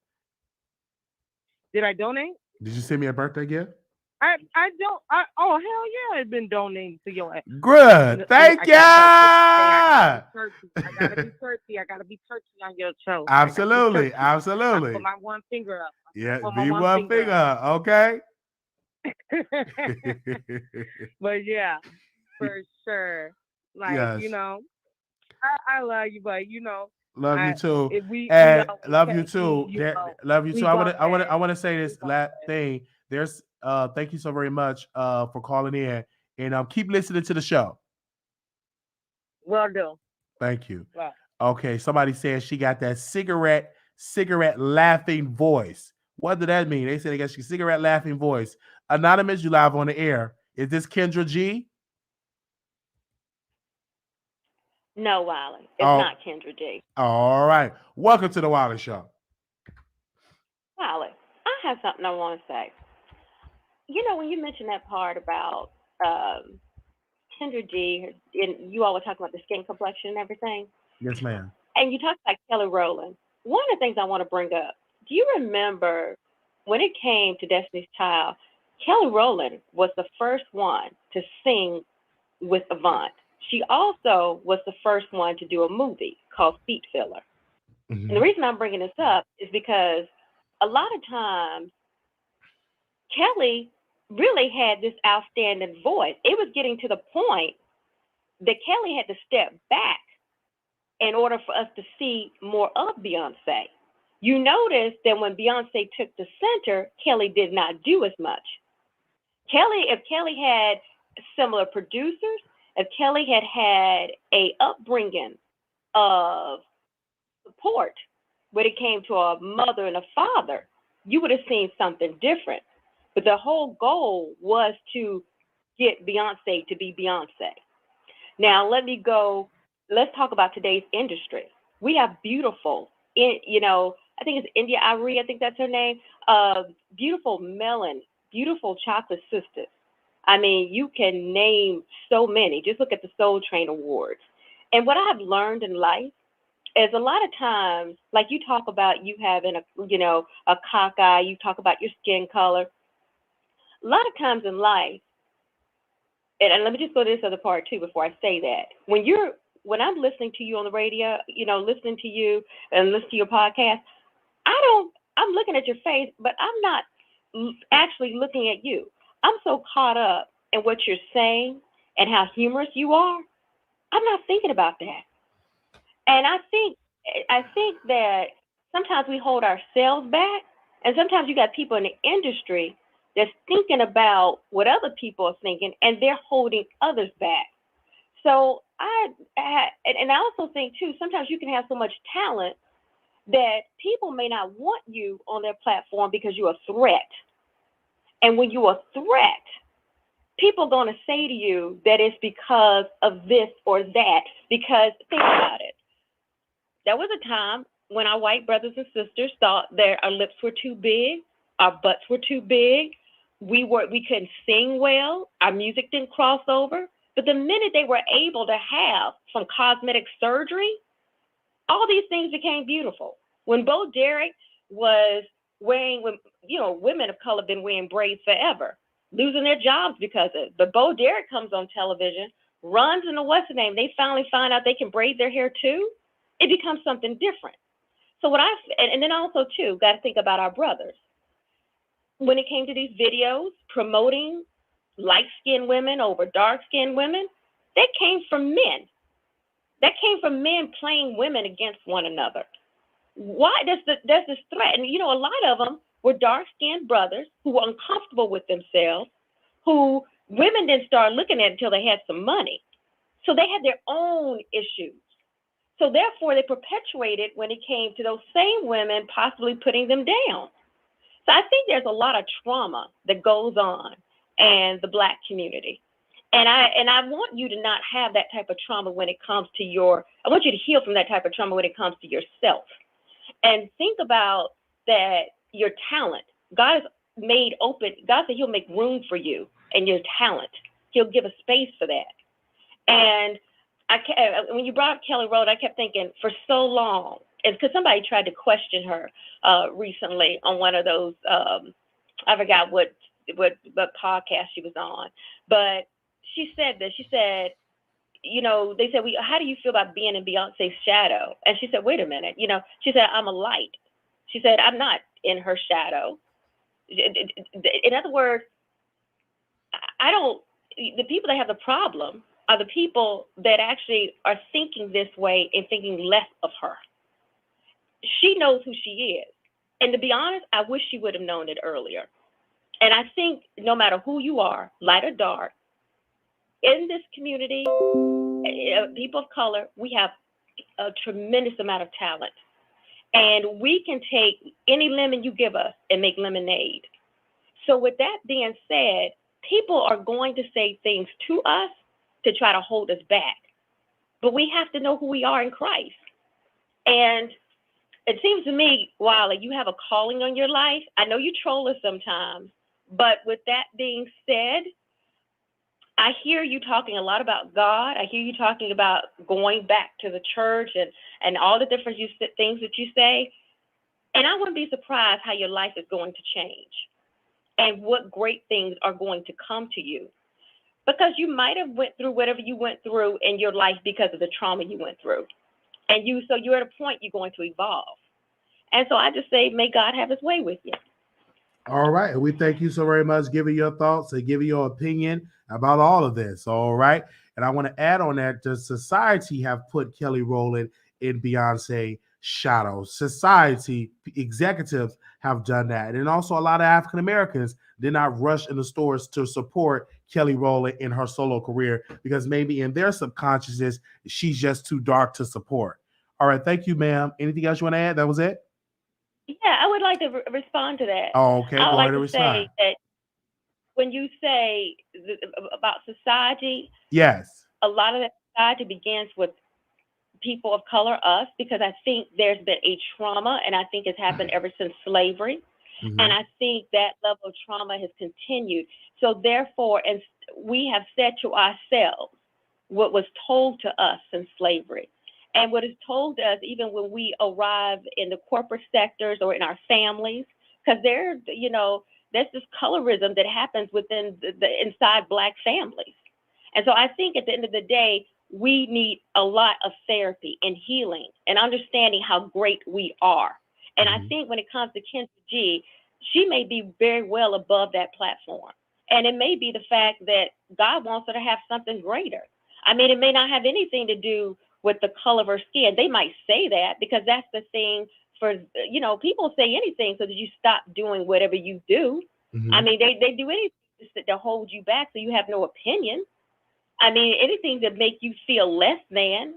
And you have to say to yourself, no, I'm everything that Christ says that I am.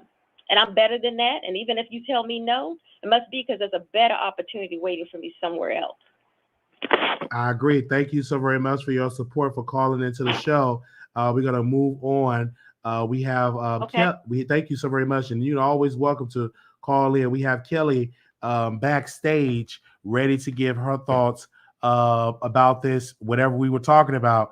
Y'all was definitely calling in. Kelly. Hey, Wiley, how you doing? Doing good. All right, well, first of all, I agree with you, what you just said, because everybody always talking about Kelly Rowland this, Kelly Rowland that. They're not supporting her. They're not buying a record. You know what I'm saying? You're exactly right. And it because she is dark skinned. One thing Black women got a problem with is constructive criticism and the truth. A lot of stuff be held back from Black dark skinned women because of their color. I have a dark skinned child. You know, and some opportunity he don't get because he dog skinned. This is what I teach him. You know what I'm saying? So they can call in and give their opinion all they want to, but facts are facts. You know, and number two, I agree with what you said about Brittney.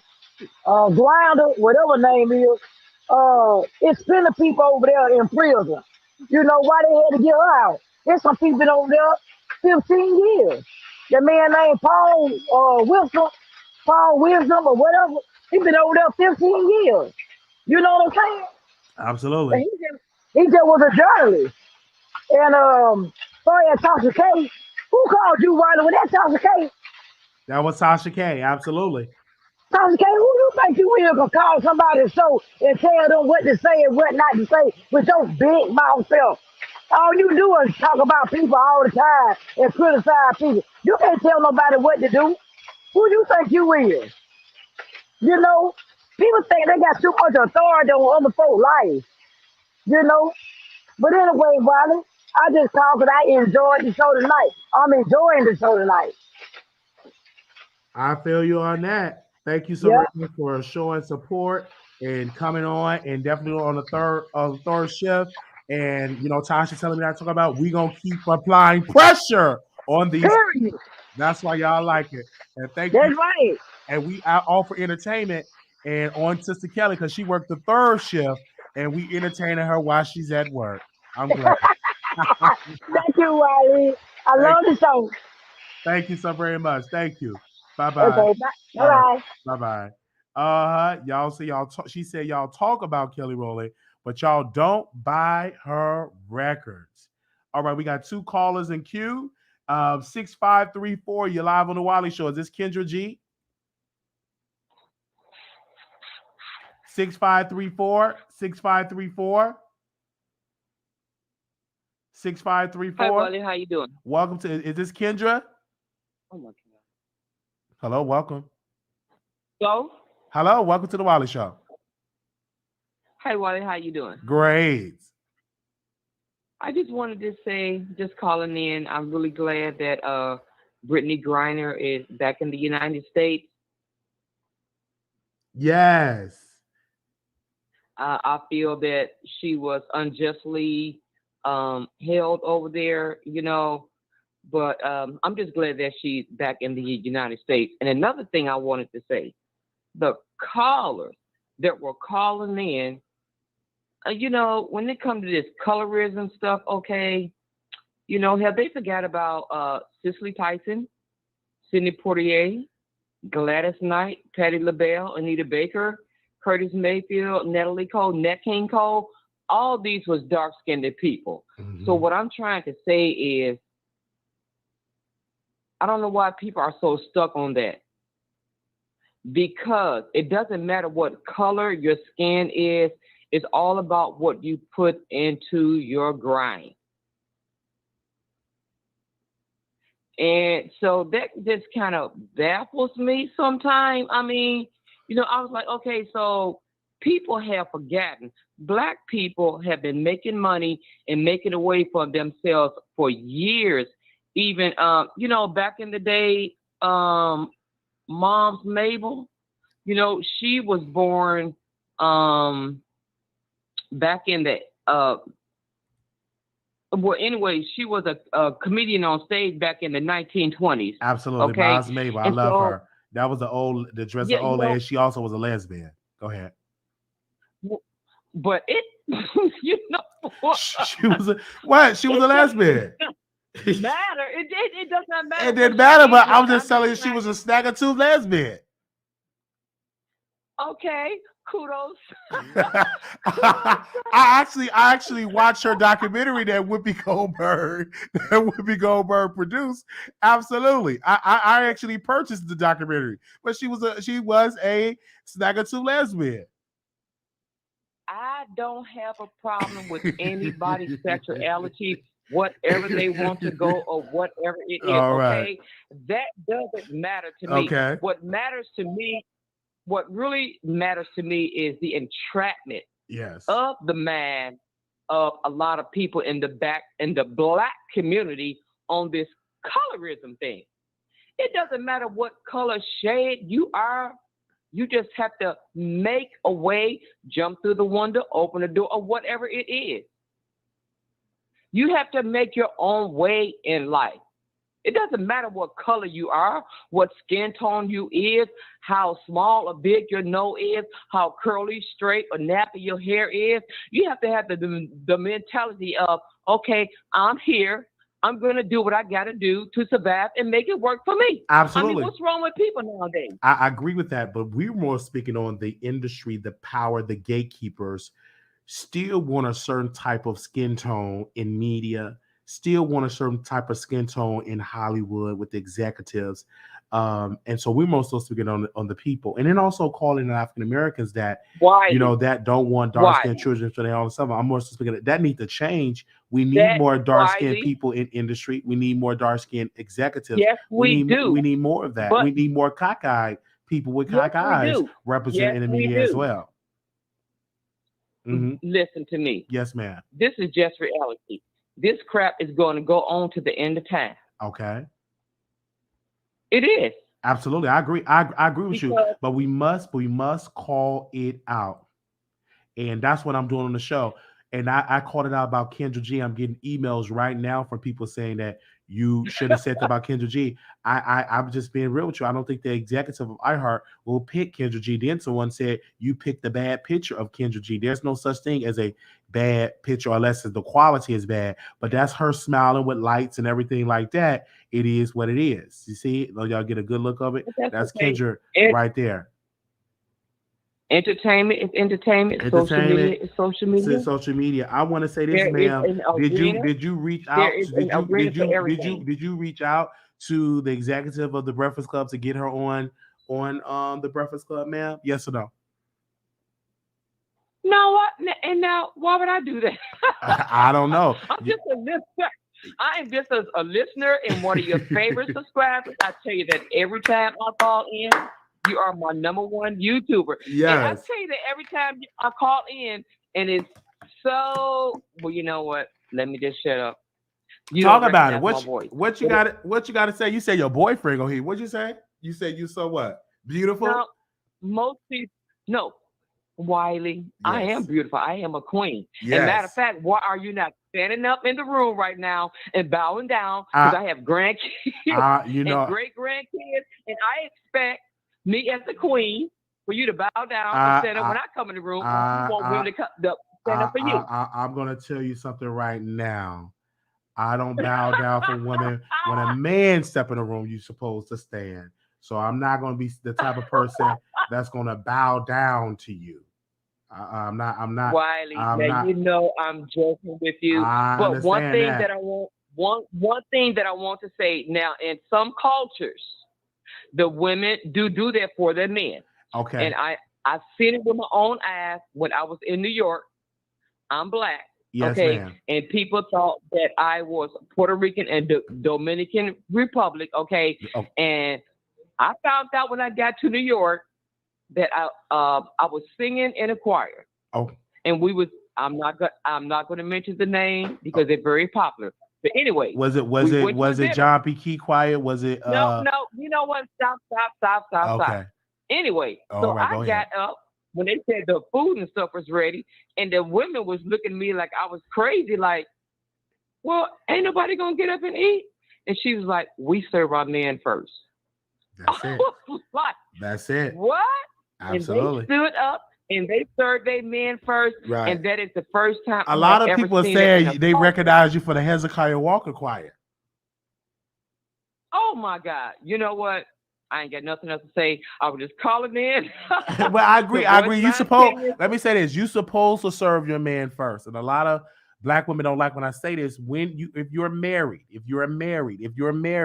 you're supposed to serve your husband first. When your husband walk into the room, you don't even supposed to be sitting at the table. The man come in first, he sit, then he say you may be what? Seated, and you proceed to sit your hind part down. Well, you know this is what we do, but this is this is the culture, and this is the right thing to do. And I had found that out in certain cultures, not in the black culture, because in my household, the children got fed before anybody. Oh, yeah, that's the wrong culture. No, the children don't get fed. They eat after the father. Because if he's a working But man, he's Wiley, the you head of know the what? household, and that's what it is. But Wiley, I love you. I watch you all the time. Thank I you. call in every now and then. Thank you. And keep doing what you're doing Now, because can you you are si- going to go far. Thank you. And Can you sing us a song before we go? Because I know you said I'm gonna go far. Can you sing us a song before you go? okay, maybe I'll sing a couple words. Okay. Jesus, keep me near the cross. And that's it. Oh yeah. I am a high. What was the name of that song again? Can you do that note again? I want to sing with you. I gotta go. Oh no, sing that note again. Sing it one more time. No, you lead off. I'll join in. I don't know the song. Can you lead it off? I have to join in. Oh my God, Wiley. Okay. Jesus, keep me near the cross. There's a precious mountain. All right, I'm done. Oh, yeah. Okay. Oh. Wally, I love you. You love clown, and I'm telling I love you. I love you too. All right. bye-bye now. Thank you so very much. Bye-bye. God bless you. God bless you. Oh, man. Oh, okay. You just never know. 9822, calling you live on the air. Hello. Welcome to the Wiley Show. Hi, Wiley. Hi. How are you? I'm doing all right. I just wanted to say to you, I think that what you're saying is okay, but at the end of the day, like when it comes to colorism or whatever, you are a dark-skinned man and you're promoting the white people to put you down too. So I think you should promote more of dark-skinned and any color as far as black people goes and promote them in a better light. Well, for me, I'm Because not promoting that at all. What I was saying was I was speaking to the industry of what they think.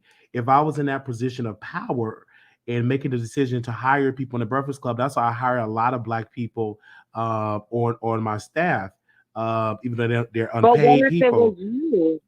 But what if it was you? Okay. And they're downing you because of your skin tone and not for your talent. Okay. So again, I agree, and I will call them out. But again, we are speaking about the industry, ma'am, not for me because I'm not in that industry. I was more so speaking that. But this is why you're supposed to speak the opposite. I'm not going to speak the opposite. I'm going to give you what they are thinking. They're speaking it, but you have a platform. Absolutely, I have a platform, and I'm speaking my truth. And you're supposed to speak on behalf of everybody in the black community. I'm thinking about everybody in the black community. But what if that was your position that you were trying to apply for and they're speaking about you in that type of way? And I will call them out. But this is what I'm saying. What are you saying? You should speak on behalf of the black community in a better way and not agree with the white people. Because it sounds like what you're saying is that you're agreeing with what the white people are saying because you're speaking on behalf of them. I need you to speak on behalf of us. I speak on behalf of us. I represent us. When I go to sleep, I think black. So when I what use are the you restroom, I saying think on black. behalf of us? What are you saying on behalf of us? That everybody I'm saying that those sound? white, hold on, ma'am, those white executives probably won't pick Kendra G because she's dark skinned. And I believe that they should hire her because she have the talent. But I understand through the Thank you. history, Thank they don't you. hire Thank dark-skinned you. women because they have their own peak interest in, because they think the lighter you are, the more beautiful you are. And I'm speaking for the oppressor and then those executives. So I'm gonna always have black people back. I just smashed a black woman last week. She had good old poom poom, and she was dark skinned. So I love dark skinned women. And then when you kind of threw some shade too, Okay. when you said, I believe Kendra G, that she's gonna come in with her wig and everything, but low key, a lot of white women and Mexican and everybody wears wigs nowadays. So don't put that just on us. What I'm saying that she have on a wig You is that should it, renege what that. what I'm You should saying renege that. what I'm saying she have on a wig, is that the truth? Do she wear wigs? No, you said she's gonna come in there with a wig. And did I lie? But no, Kim Kardashian, all of them wear wigs. We're not talking honey. about Kim Kardashian. So We're don't talking just about generalize Kendra. us I and we said don't she's go gonna show up natural with a hair. wig. Kendra G, I believe Kendra G has worn her real hair before.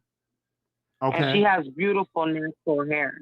Okay. So you just can't say that she's gonna come on wigged up, and you're trying to put that on just black women, and then it's like you put it on dark skinned women that were already dark, and then you're saying that the wig ain't making it no better.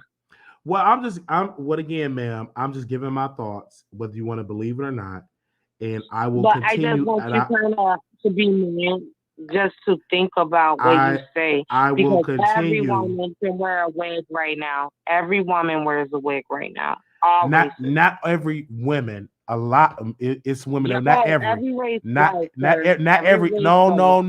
no. Not every Yes, woman wear sir. wigs. Yes, sir. Not every woman wear wig, ma'am. You may. It's, I am a it's not beautician, every sir. woman wear I wigs. am I a know plenty of beautician. women that I don't wear have wigs. So every black woman don't women. wear a wig. What I you're have saying is not white the truth. women. What you're saying is not the truth. So what am I not saying that's the truth? All You s- all races don't wear wigs all or extensions? oh, you said no. At first you said all women wear wigs, and then now you changed it to all races No, wear no, no, wigs. no. All black women don't wear wigs either. We can Right. wear extensions too. Okay. Well, I hear So you. don't put. It's like, to me, you downing her. I'm not You doubting do her, you like ma'am. Kendra G? Do I you like her? I think Did Kendra. she do something to you? I think no. I'm just having her as a topic, man. Were you? No, she have not done anything to me.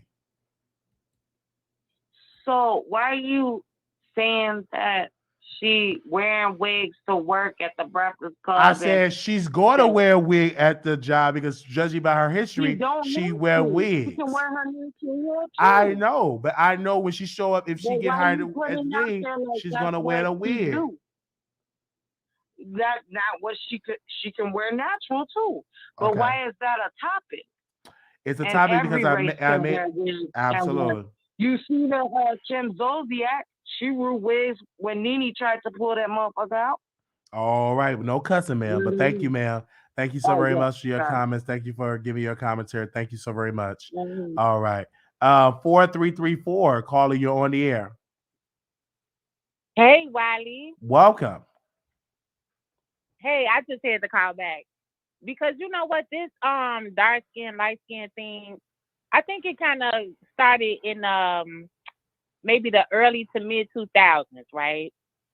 Because I'm a child of the 90s. So my big three was Aaliyah, Brandy, and Monica, right? I don't ever remember it being a conversation about their complexion. It was always the talent. Brandy is my favorite singer, right? I always felt that Aaliyah was beautiful. I loved the way she danced. Monica, I always felt like she had like a grown woman voice, and I followed her as well. If you look at the videos in the 90s, you had different skin complexions, right? In the early 2000s, later, a little bit later, that's when it all changed. I believe So I I believe this I understand when believe you this have been going on since slavery, ma'am. Because if you ever read the letters of if you ever know anything about the slaves, they have really much the the dark skinned slaves on the field, and if you were lighter skinned, you was in the big house with the master. No, So I believe that came no, that have started way before the 2000s. You got to go all the way back during slavery, because if you know anything about slavery, the dark skinned, particularly dark skinned people, were on the field, twirling the cotton yeah. and the tobacco, and the lighter skin was in the big house with master.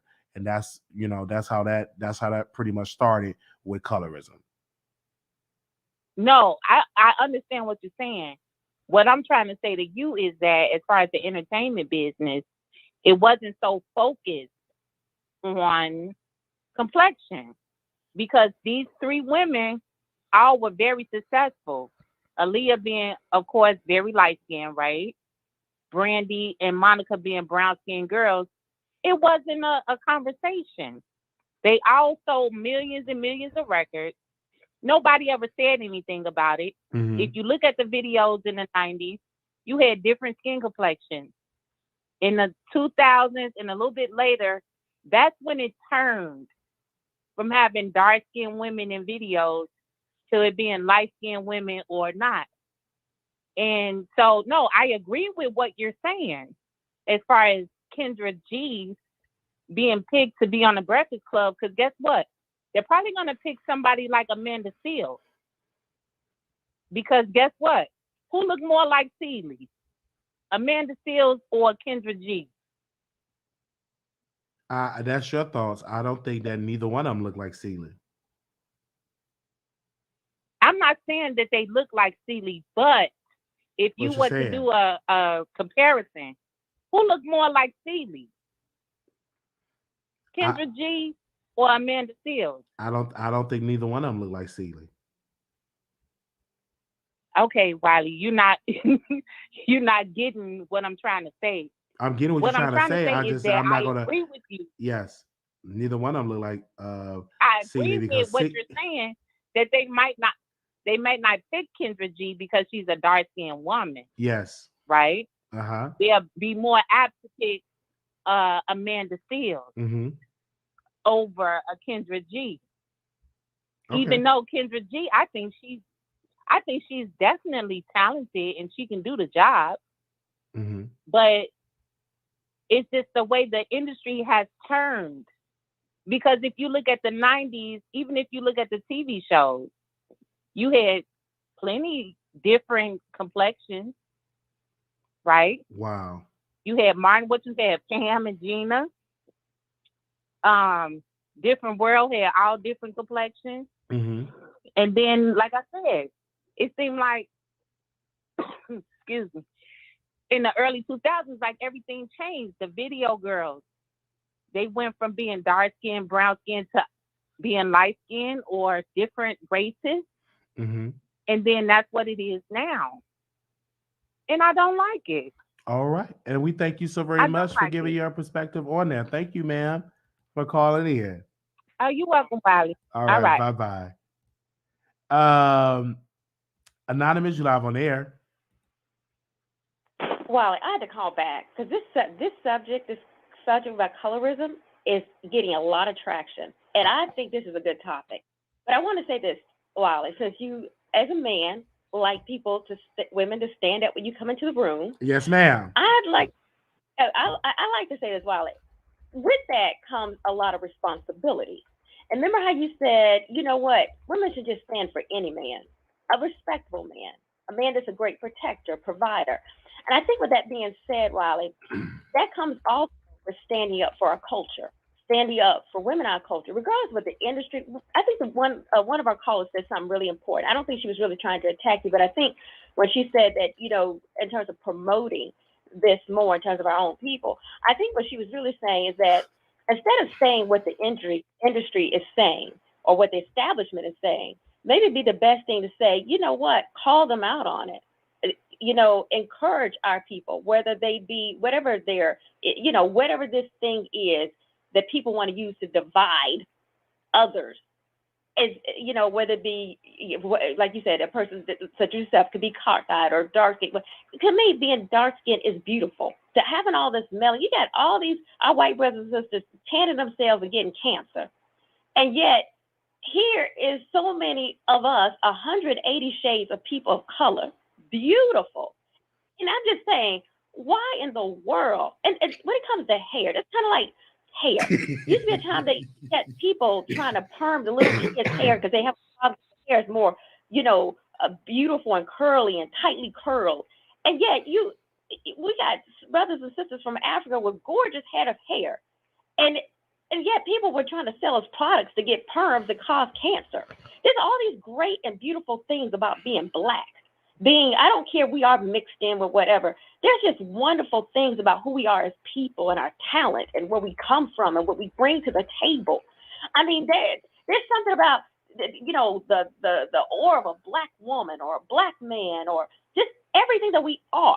I mean, I don't care what happened to us in slavery, no matter how bad it was, we took whatever that was and we overcame it. Like that one lady said, when she talked about the Patti LaBelle's and, the Gladys Knights and all the beautiful dark-skinned brothers and sisters that knocked down those doors. And I think that's what I was saying, Wiley. The more doors we knock down, and when the young lady talked about the 90s, and she talked about Aaliyah, and she talked about Monica and Brandy, see, what those ladies were they were fighting for the same thing, because what they were having to deal with was racism, of people not really wanting to acknowledge their talent. But then we as a people, we stood up for that. Now, when you start talking about the 2000s, that's when you get into Puffy's and who else was running the industry? Puffy was running the industry a lot, and a lot of these rappers. You had and Puffy, things you had Ja Rule, you had Fat Joe, DMX. You had a lot of people. But we were more so speaking on Kendra G of getting a job on the Breakfast Club. I was giving my reasons on why she won't get that particular job because of the executives of probably won't pick her because she's dark skinned, and it birthed into a conversation. And so that's what we were coming at, because even people were texting me about it, say, "Oh, I hear what you're trying to say, and I think you're right." And so I'm glad about that. I'm glad you're able to call in where you're calling from, because like I said, it's 2 a.m. It's 90 seconds. It's actually 3 o'clock on the East Coast, and we're yet having an in-depth conversation about colorism, a conversation that is much needed. It's not the first time people talked about colorism. We actually need to talk about it more, and we actually need to invest in African-American businesses and also invest in African-American Black-owned media so they can compete with mainstream, so they can pick more dark-skinned women in a position of hosting or a position of being on like executive producers, so they can pick dark-skinned men with cock eyes and all of that, dark-skinned people with disabilities, and to represent that. Because like I said, we represent a sector of society that are not really getting the respect and the honor and the viewership, because people that happen to be white are not giving them those chances. Yeah, and Wiley, I don't disagree with that, but I say it again, the threat. And I just want to say this: anytime you got a people that you keep doing everything to keep them down, and they keep rising, they are going to have to find something to divide them. You were about to mention something earlier, the Willie Lynch theory. The Willie Lynch theory says a lot. When people read that, that will tell you, people said that was a farce. But if you look at how things are happening today, and 10 all the seconds. things, it is something that is still being applied. And I think the question is, when you have this show, is how do we perceive each other?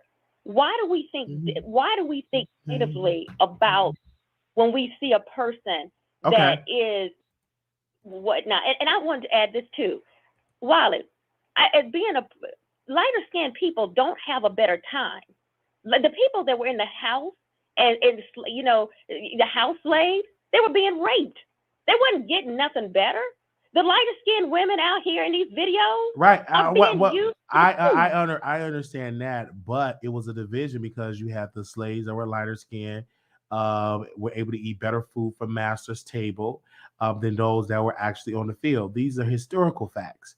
But can I say, Ali, I just want to add this: when you say that they were eating better, the slave master made you think that they were getting better. No. What I'm saying is, what compared to it, they would even say they were eating better, it was treated better. Even when slaves would try to walk away, you would have those slaves, particularly those in the house, or particularly those that are favored by master, say, "Oh no, master treat us good. We ain't leaving master." So they have been brainwashed. And what I'm saying, but can I? It's because the slave master, just like I want them to know how to read, He made them believe that they were Okay. better. I He made will them. give you. I will give you that. I would definitely give you that point. But That's thank you. brainwash. And see, all I'm Absolutely. saying to you is that brainwashing is still what is going on today. Let me say something about your skin color. Instead of focusing, like that lady said, we all gonna have these issues, even with our own family. There are people within our own family, fathers and mothers that are treating their kids like the slave master did, beating their children like the slave master did, and thinking it's right. Or telling them, calling them dark this and dark that, or high yellow this and high yellow that. And the fact of the matter, nobody's getting treated better than the other. We all learning how to survive this thing. And when you get us all in a room and you start talking to us about how we're being treated, you realize that guy that might have chose you over the dark-skinned girl, he ain't no better. A dog is a dog. Mm-hmm. And just because they put you in a video or they treat you like, they're not treating you no better. Think about how many of them bodies were used and got sexual transmitted diseases or whatever they had to go through. So the dark-skinned girl that didn't get choose, she might have been blessed. Sometimes, you know what? What's the thing that caused that? When rejection is for your protection. And I tell you another thing. Don't be so quick to think that somebody got better than you because that's the way the world want to portray it to you. I think that's why I said these conversations are good. Because if people had known that Halle Berry was getting dumped and having trouble with men, no different than anybody else, they would have thought, oh, all these men love her. Look, if he's no good, he's not going to be better to you because of the color of your skin. Absolutely. That's not true. I don't want to take too long, but Wiley, I appreciate you talking about this. Thank you. You're doing such a great job. Like I said, God is using you. You're evolving to all this. But please have the more in depth. You know, I don't mind the trolling. Sometimes you got to say what other people are saying to upset some folks so that we can really talk about this. Well, thank you so very much for calling in. Thank you. But one last thing. Thank you. I want you to say that. Please encourage us. Please find a way to encourage your own or not say what the industry said. All right. Thank you so very much for calling in. You're welcome. Okay. Bye-bye. All right. I also want to give a special shout out. Someone sent a super chat.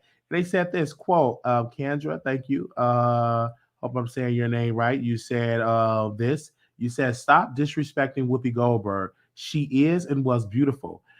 Stop consuming entertainment from the industry and go read an actual book. Learn your history from the source of economics, BFFR, because y'all are projecting,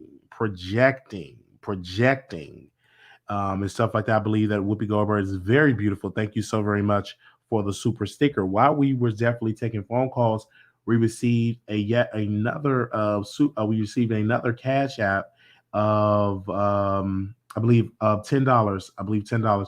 So we had to deduct that from the amount. So now we need for the goal, we need $4,685. And so we are raising money, folks, to get us to LA to cover the trial. Many other people was going to be there. We want to be one of the blackest outlets, boots on the ground, reporting on that. So again, the amount is at $4,685. So what we need to get us to a goal, and that's going to cover travel, room and board, and to get us there to and from the courthouse. So again, we want to cover this. Again, some producers have been pressuring me, emailing me, DMing me, wanting me there, and we can get there if you can help us on that journey. Our cash shop is $Marquise Wiley 28. It is definitely going there. We prefer you give it to those entities so you can get it there, and also you can go to our community wall and you can see it as well. Okay, thank you so very much for that. Thank you so very much for tuning in and listening in. I think we got a lot of people that had called in and gave their thoughts. It's been definitely, I was like, wow, I didn't think that people was going to call in, but y'all are back. Well, hallelujah. Y'all are back calling into the Wiley Show. So thank ya. Exclusive. That's right. Bringing you the best in politics and celebrity gossip. This is the Wiley Show. Y'all need to listen to that, okay? Don't stop. Keep it going.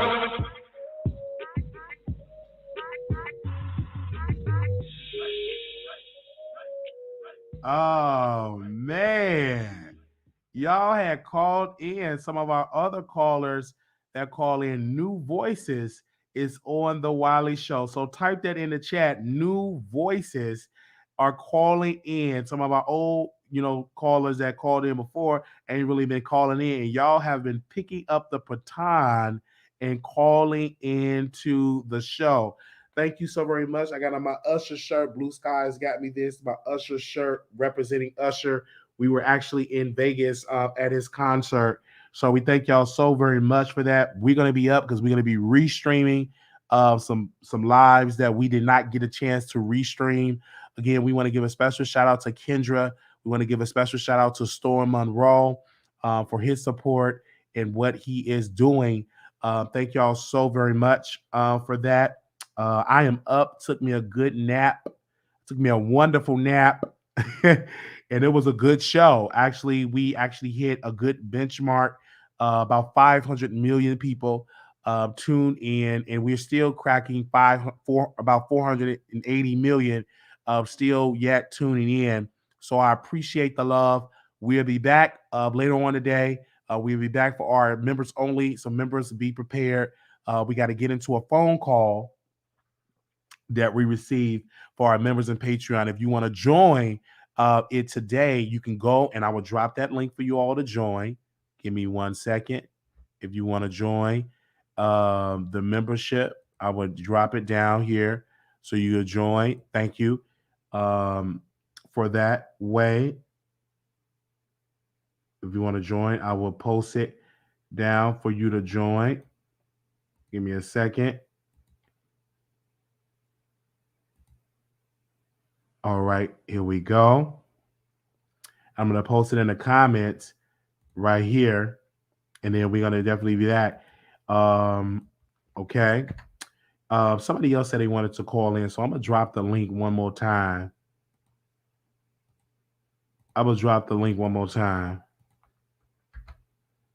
There's different joining. There's no different. You get the same content. I just never shut down Patreon because I'm like, you're getting the same content, the same lives, the same receipts, the same stuff. The Patreon and YouTube is the same. So we're doing a members only live. We're going to get into a phone call that we received. We're going to be talking about that today. We probably won't do an after show because I'm going to be restreaming some lives. So we won't do an after show on Station Head. We won't do an after show. We're going to be doing some restream. So be prepared for that. Our after show is actually going to be on members only starting in January. We're going to be doing members only in Patreon. For our executive producers, we're going to be transitioning from, Station Head, and because we don't get paid over there, we're doing that for free. So starting January 1st, 2023, we are doing our after shows on Station Head, and I'm going to change it up. We're going to keep doing pre-shows on Station Head, but our after shows we're going to do on members only. After shows, members only.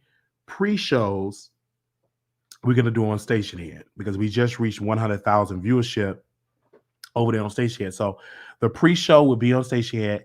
The after show will be on YouTube for members and for our Patreon. All right. Thank you all so very much. All right, that was it. No more callers. Somebody said they wanted to hit the link and stuff like that. So that's what they want to do. All right, nobody. All right, that's good. Yes, but it does matter the color you are. It's called systematic racism, among other things. Somebody said better not. Wiley had the good nap. I had the good nap. Absolutely. So I'm up. Members only. Yes, members only. JB, get your membership. Thanks for everything. That was a crap. That wasn't a nap. That was 8 hours. It was good. It was good sleep. Good sleep. I'm glad I'm glad I was able to get it. It was great. High fives. Proud of me. How you doing? Proud of me. I'm too high for this chat right now. 1 more hour. No, we're not doing more hours. Someone were to give $500 to the goal, we would do 1 more hour. Your sponsors, who your sponsors for the Wiley Show, like Home Depot, Arthur, Bank, give everybody money. No, we don't have sponsors yet. If you're looking to sponsor, email wileyshow@gmail.com. If projection was a person, it will be called Kendra. O and Wiley. I will be sleeping. Are you sending money with these emails. Let me see. Okay. I got a DM in here. Give me a second. Let me see what they're saying in the DM. What is they saying? Because y'all just be sending EDM, won't call in. Wiley, don't fall for Tasha's shenanigans. She knew you were live and she was hoping you would put her on speaker. That's not that. Thanks for not giving her any clout. No, we didn't put her on speaker. Thank you so very much for that. We're not putting her on speaker, but she did call us. Thank you so very much. The Wiley is sponsored by Jesus of Nazareth. Thank you. They said you charge a high hourly rate. Yeah, I do. 500. As far as I go, what's the problem? I'm glad Wiley didn't give her clout. Yeah, I didn't give her clout. Do anything for clout. You do anything. I might play that on the station here. So station people, I might go live on station here later on today. So if y'all up, I might go live. You do anything for clout. I like that song. Thank y'all. All right. We've been on here for 3 hours. I got to go and do some restreams really quickly. So we will be doing some restreams. And yeah, thank y'all so very much. Also, too, I will see y'all in the next video. Okay. Wow. Make sure y'all go and support our show right now by subscribing. We are almost close to 30,000. We're almost close to 30,000. We're almost close to 30,000. We're almost close to 30,000.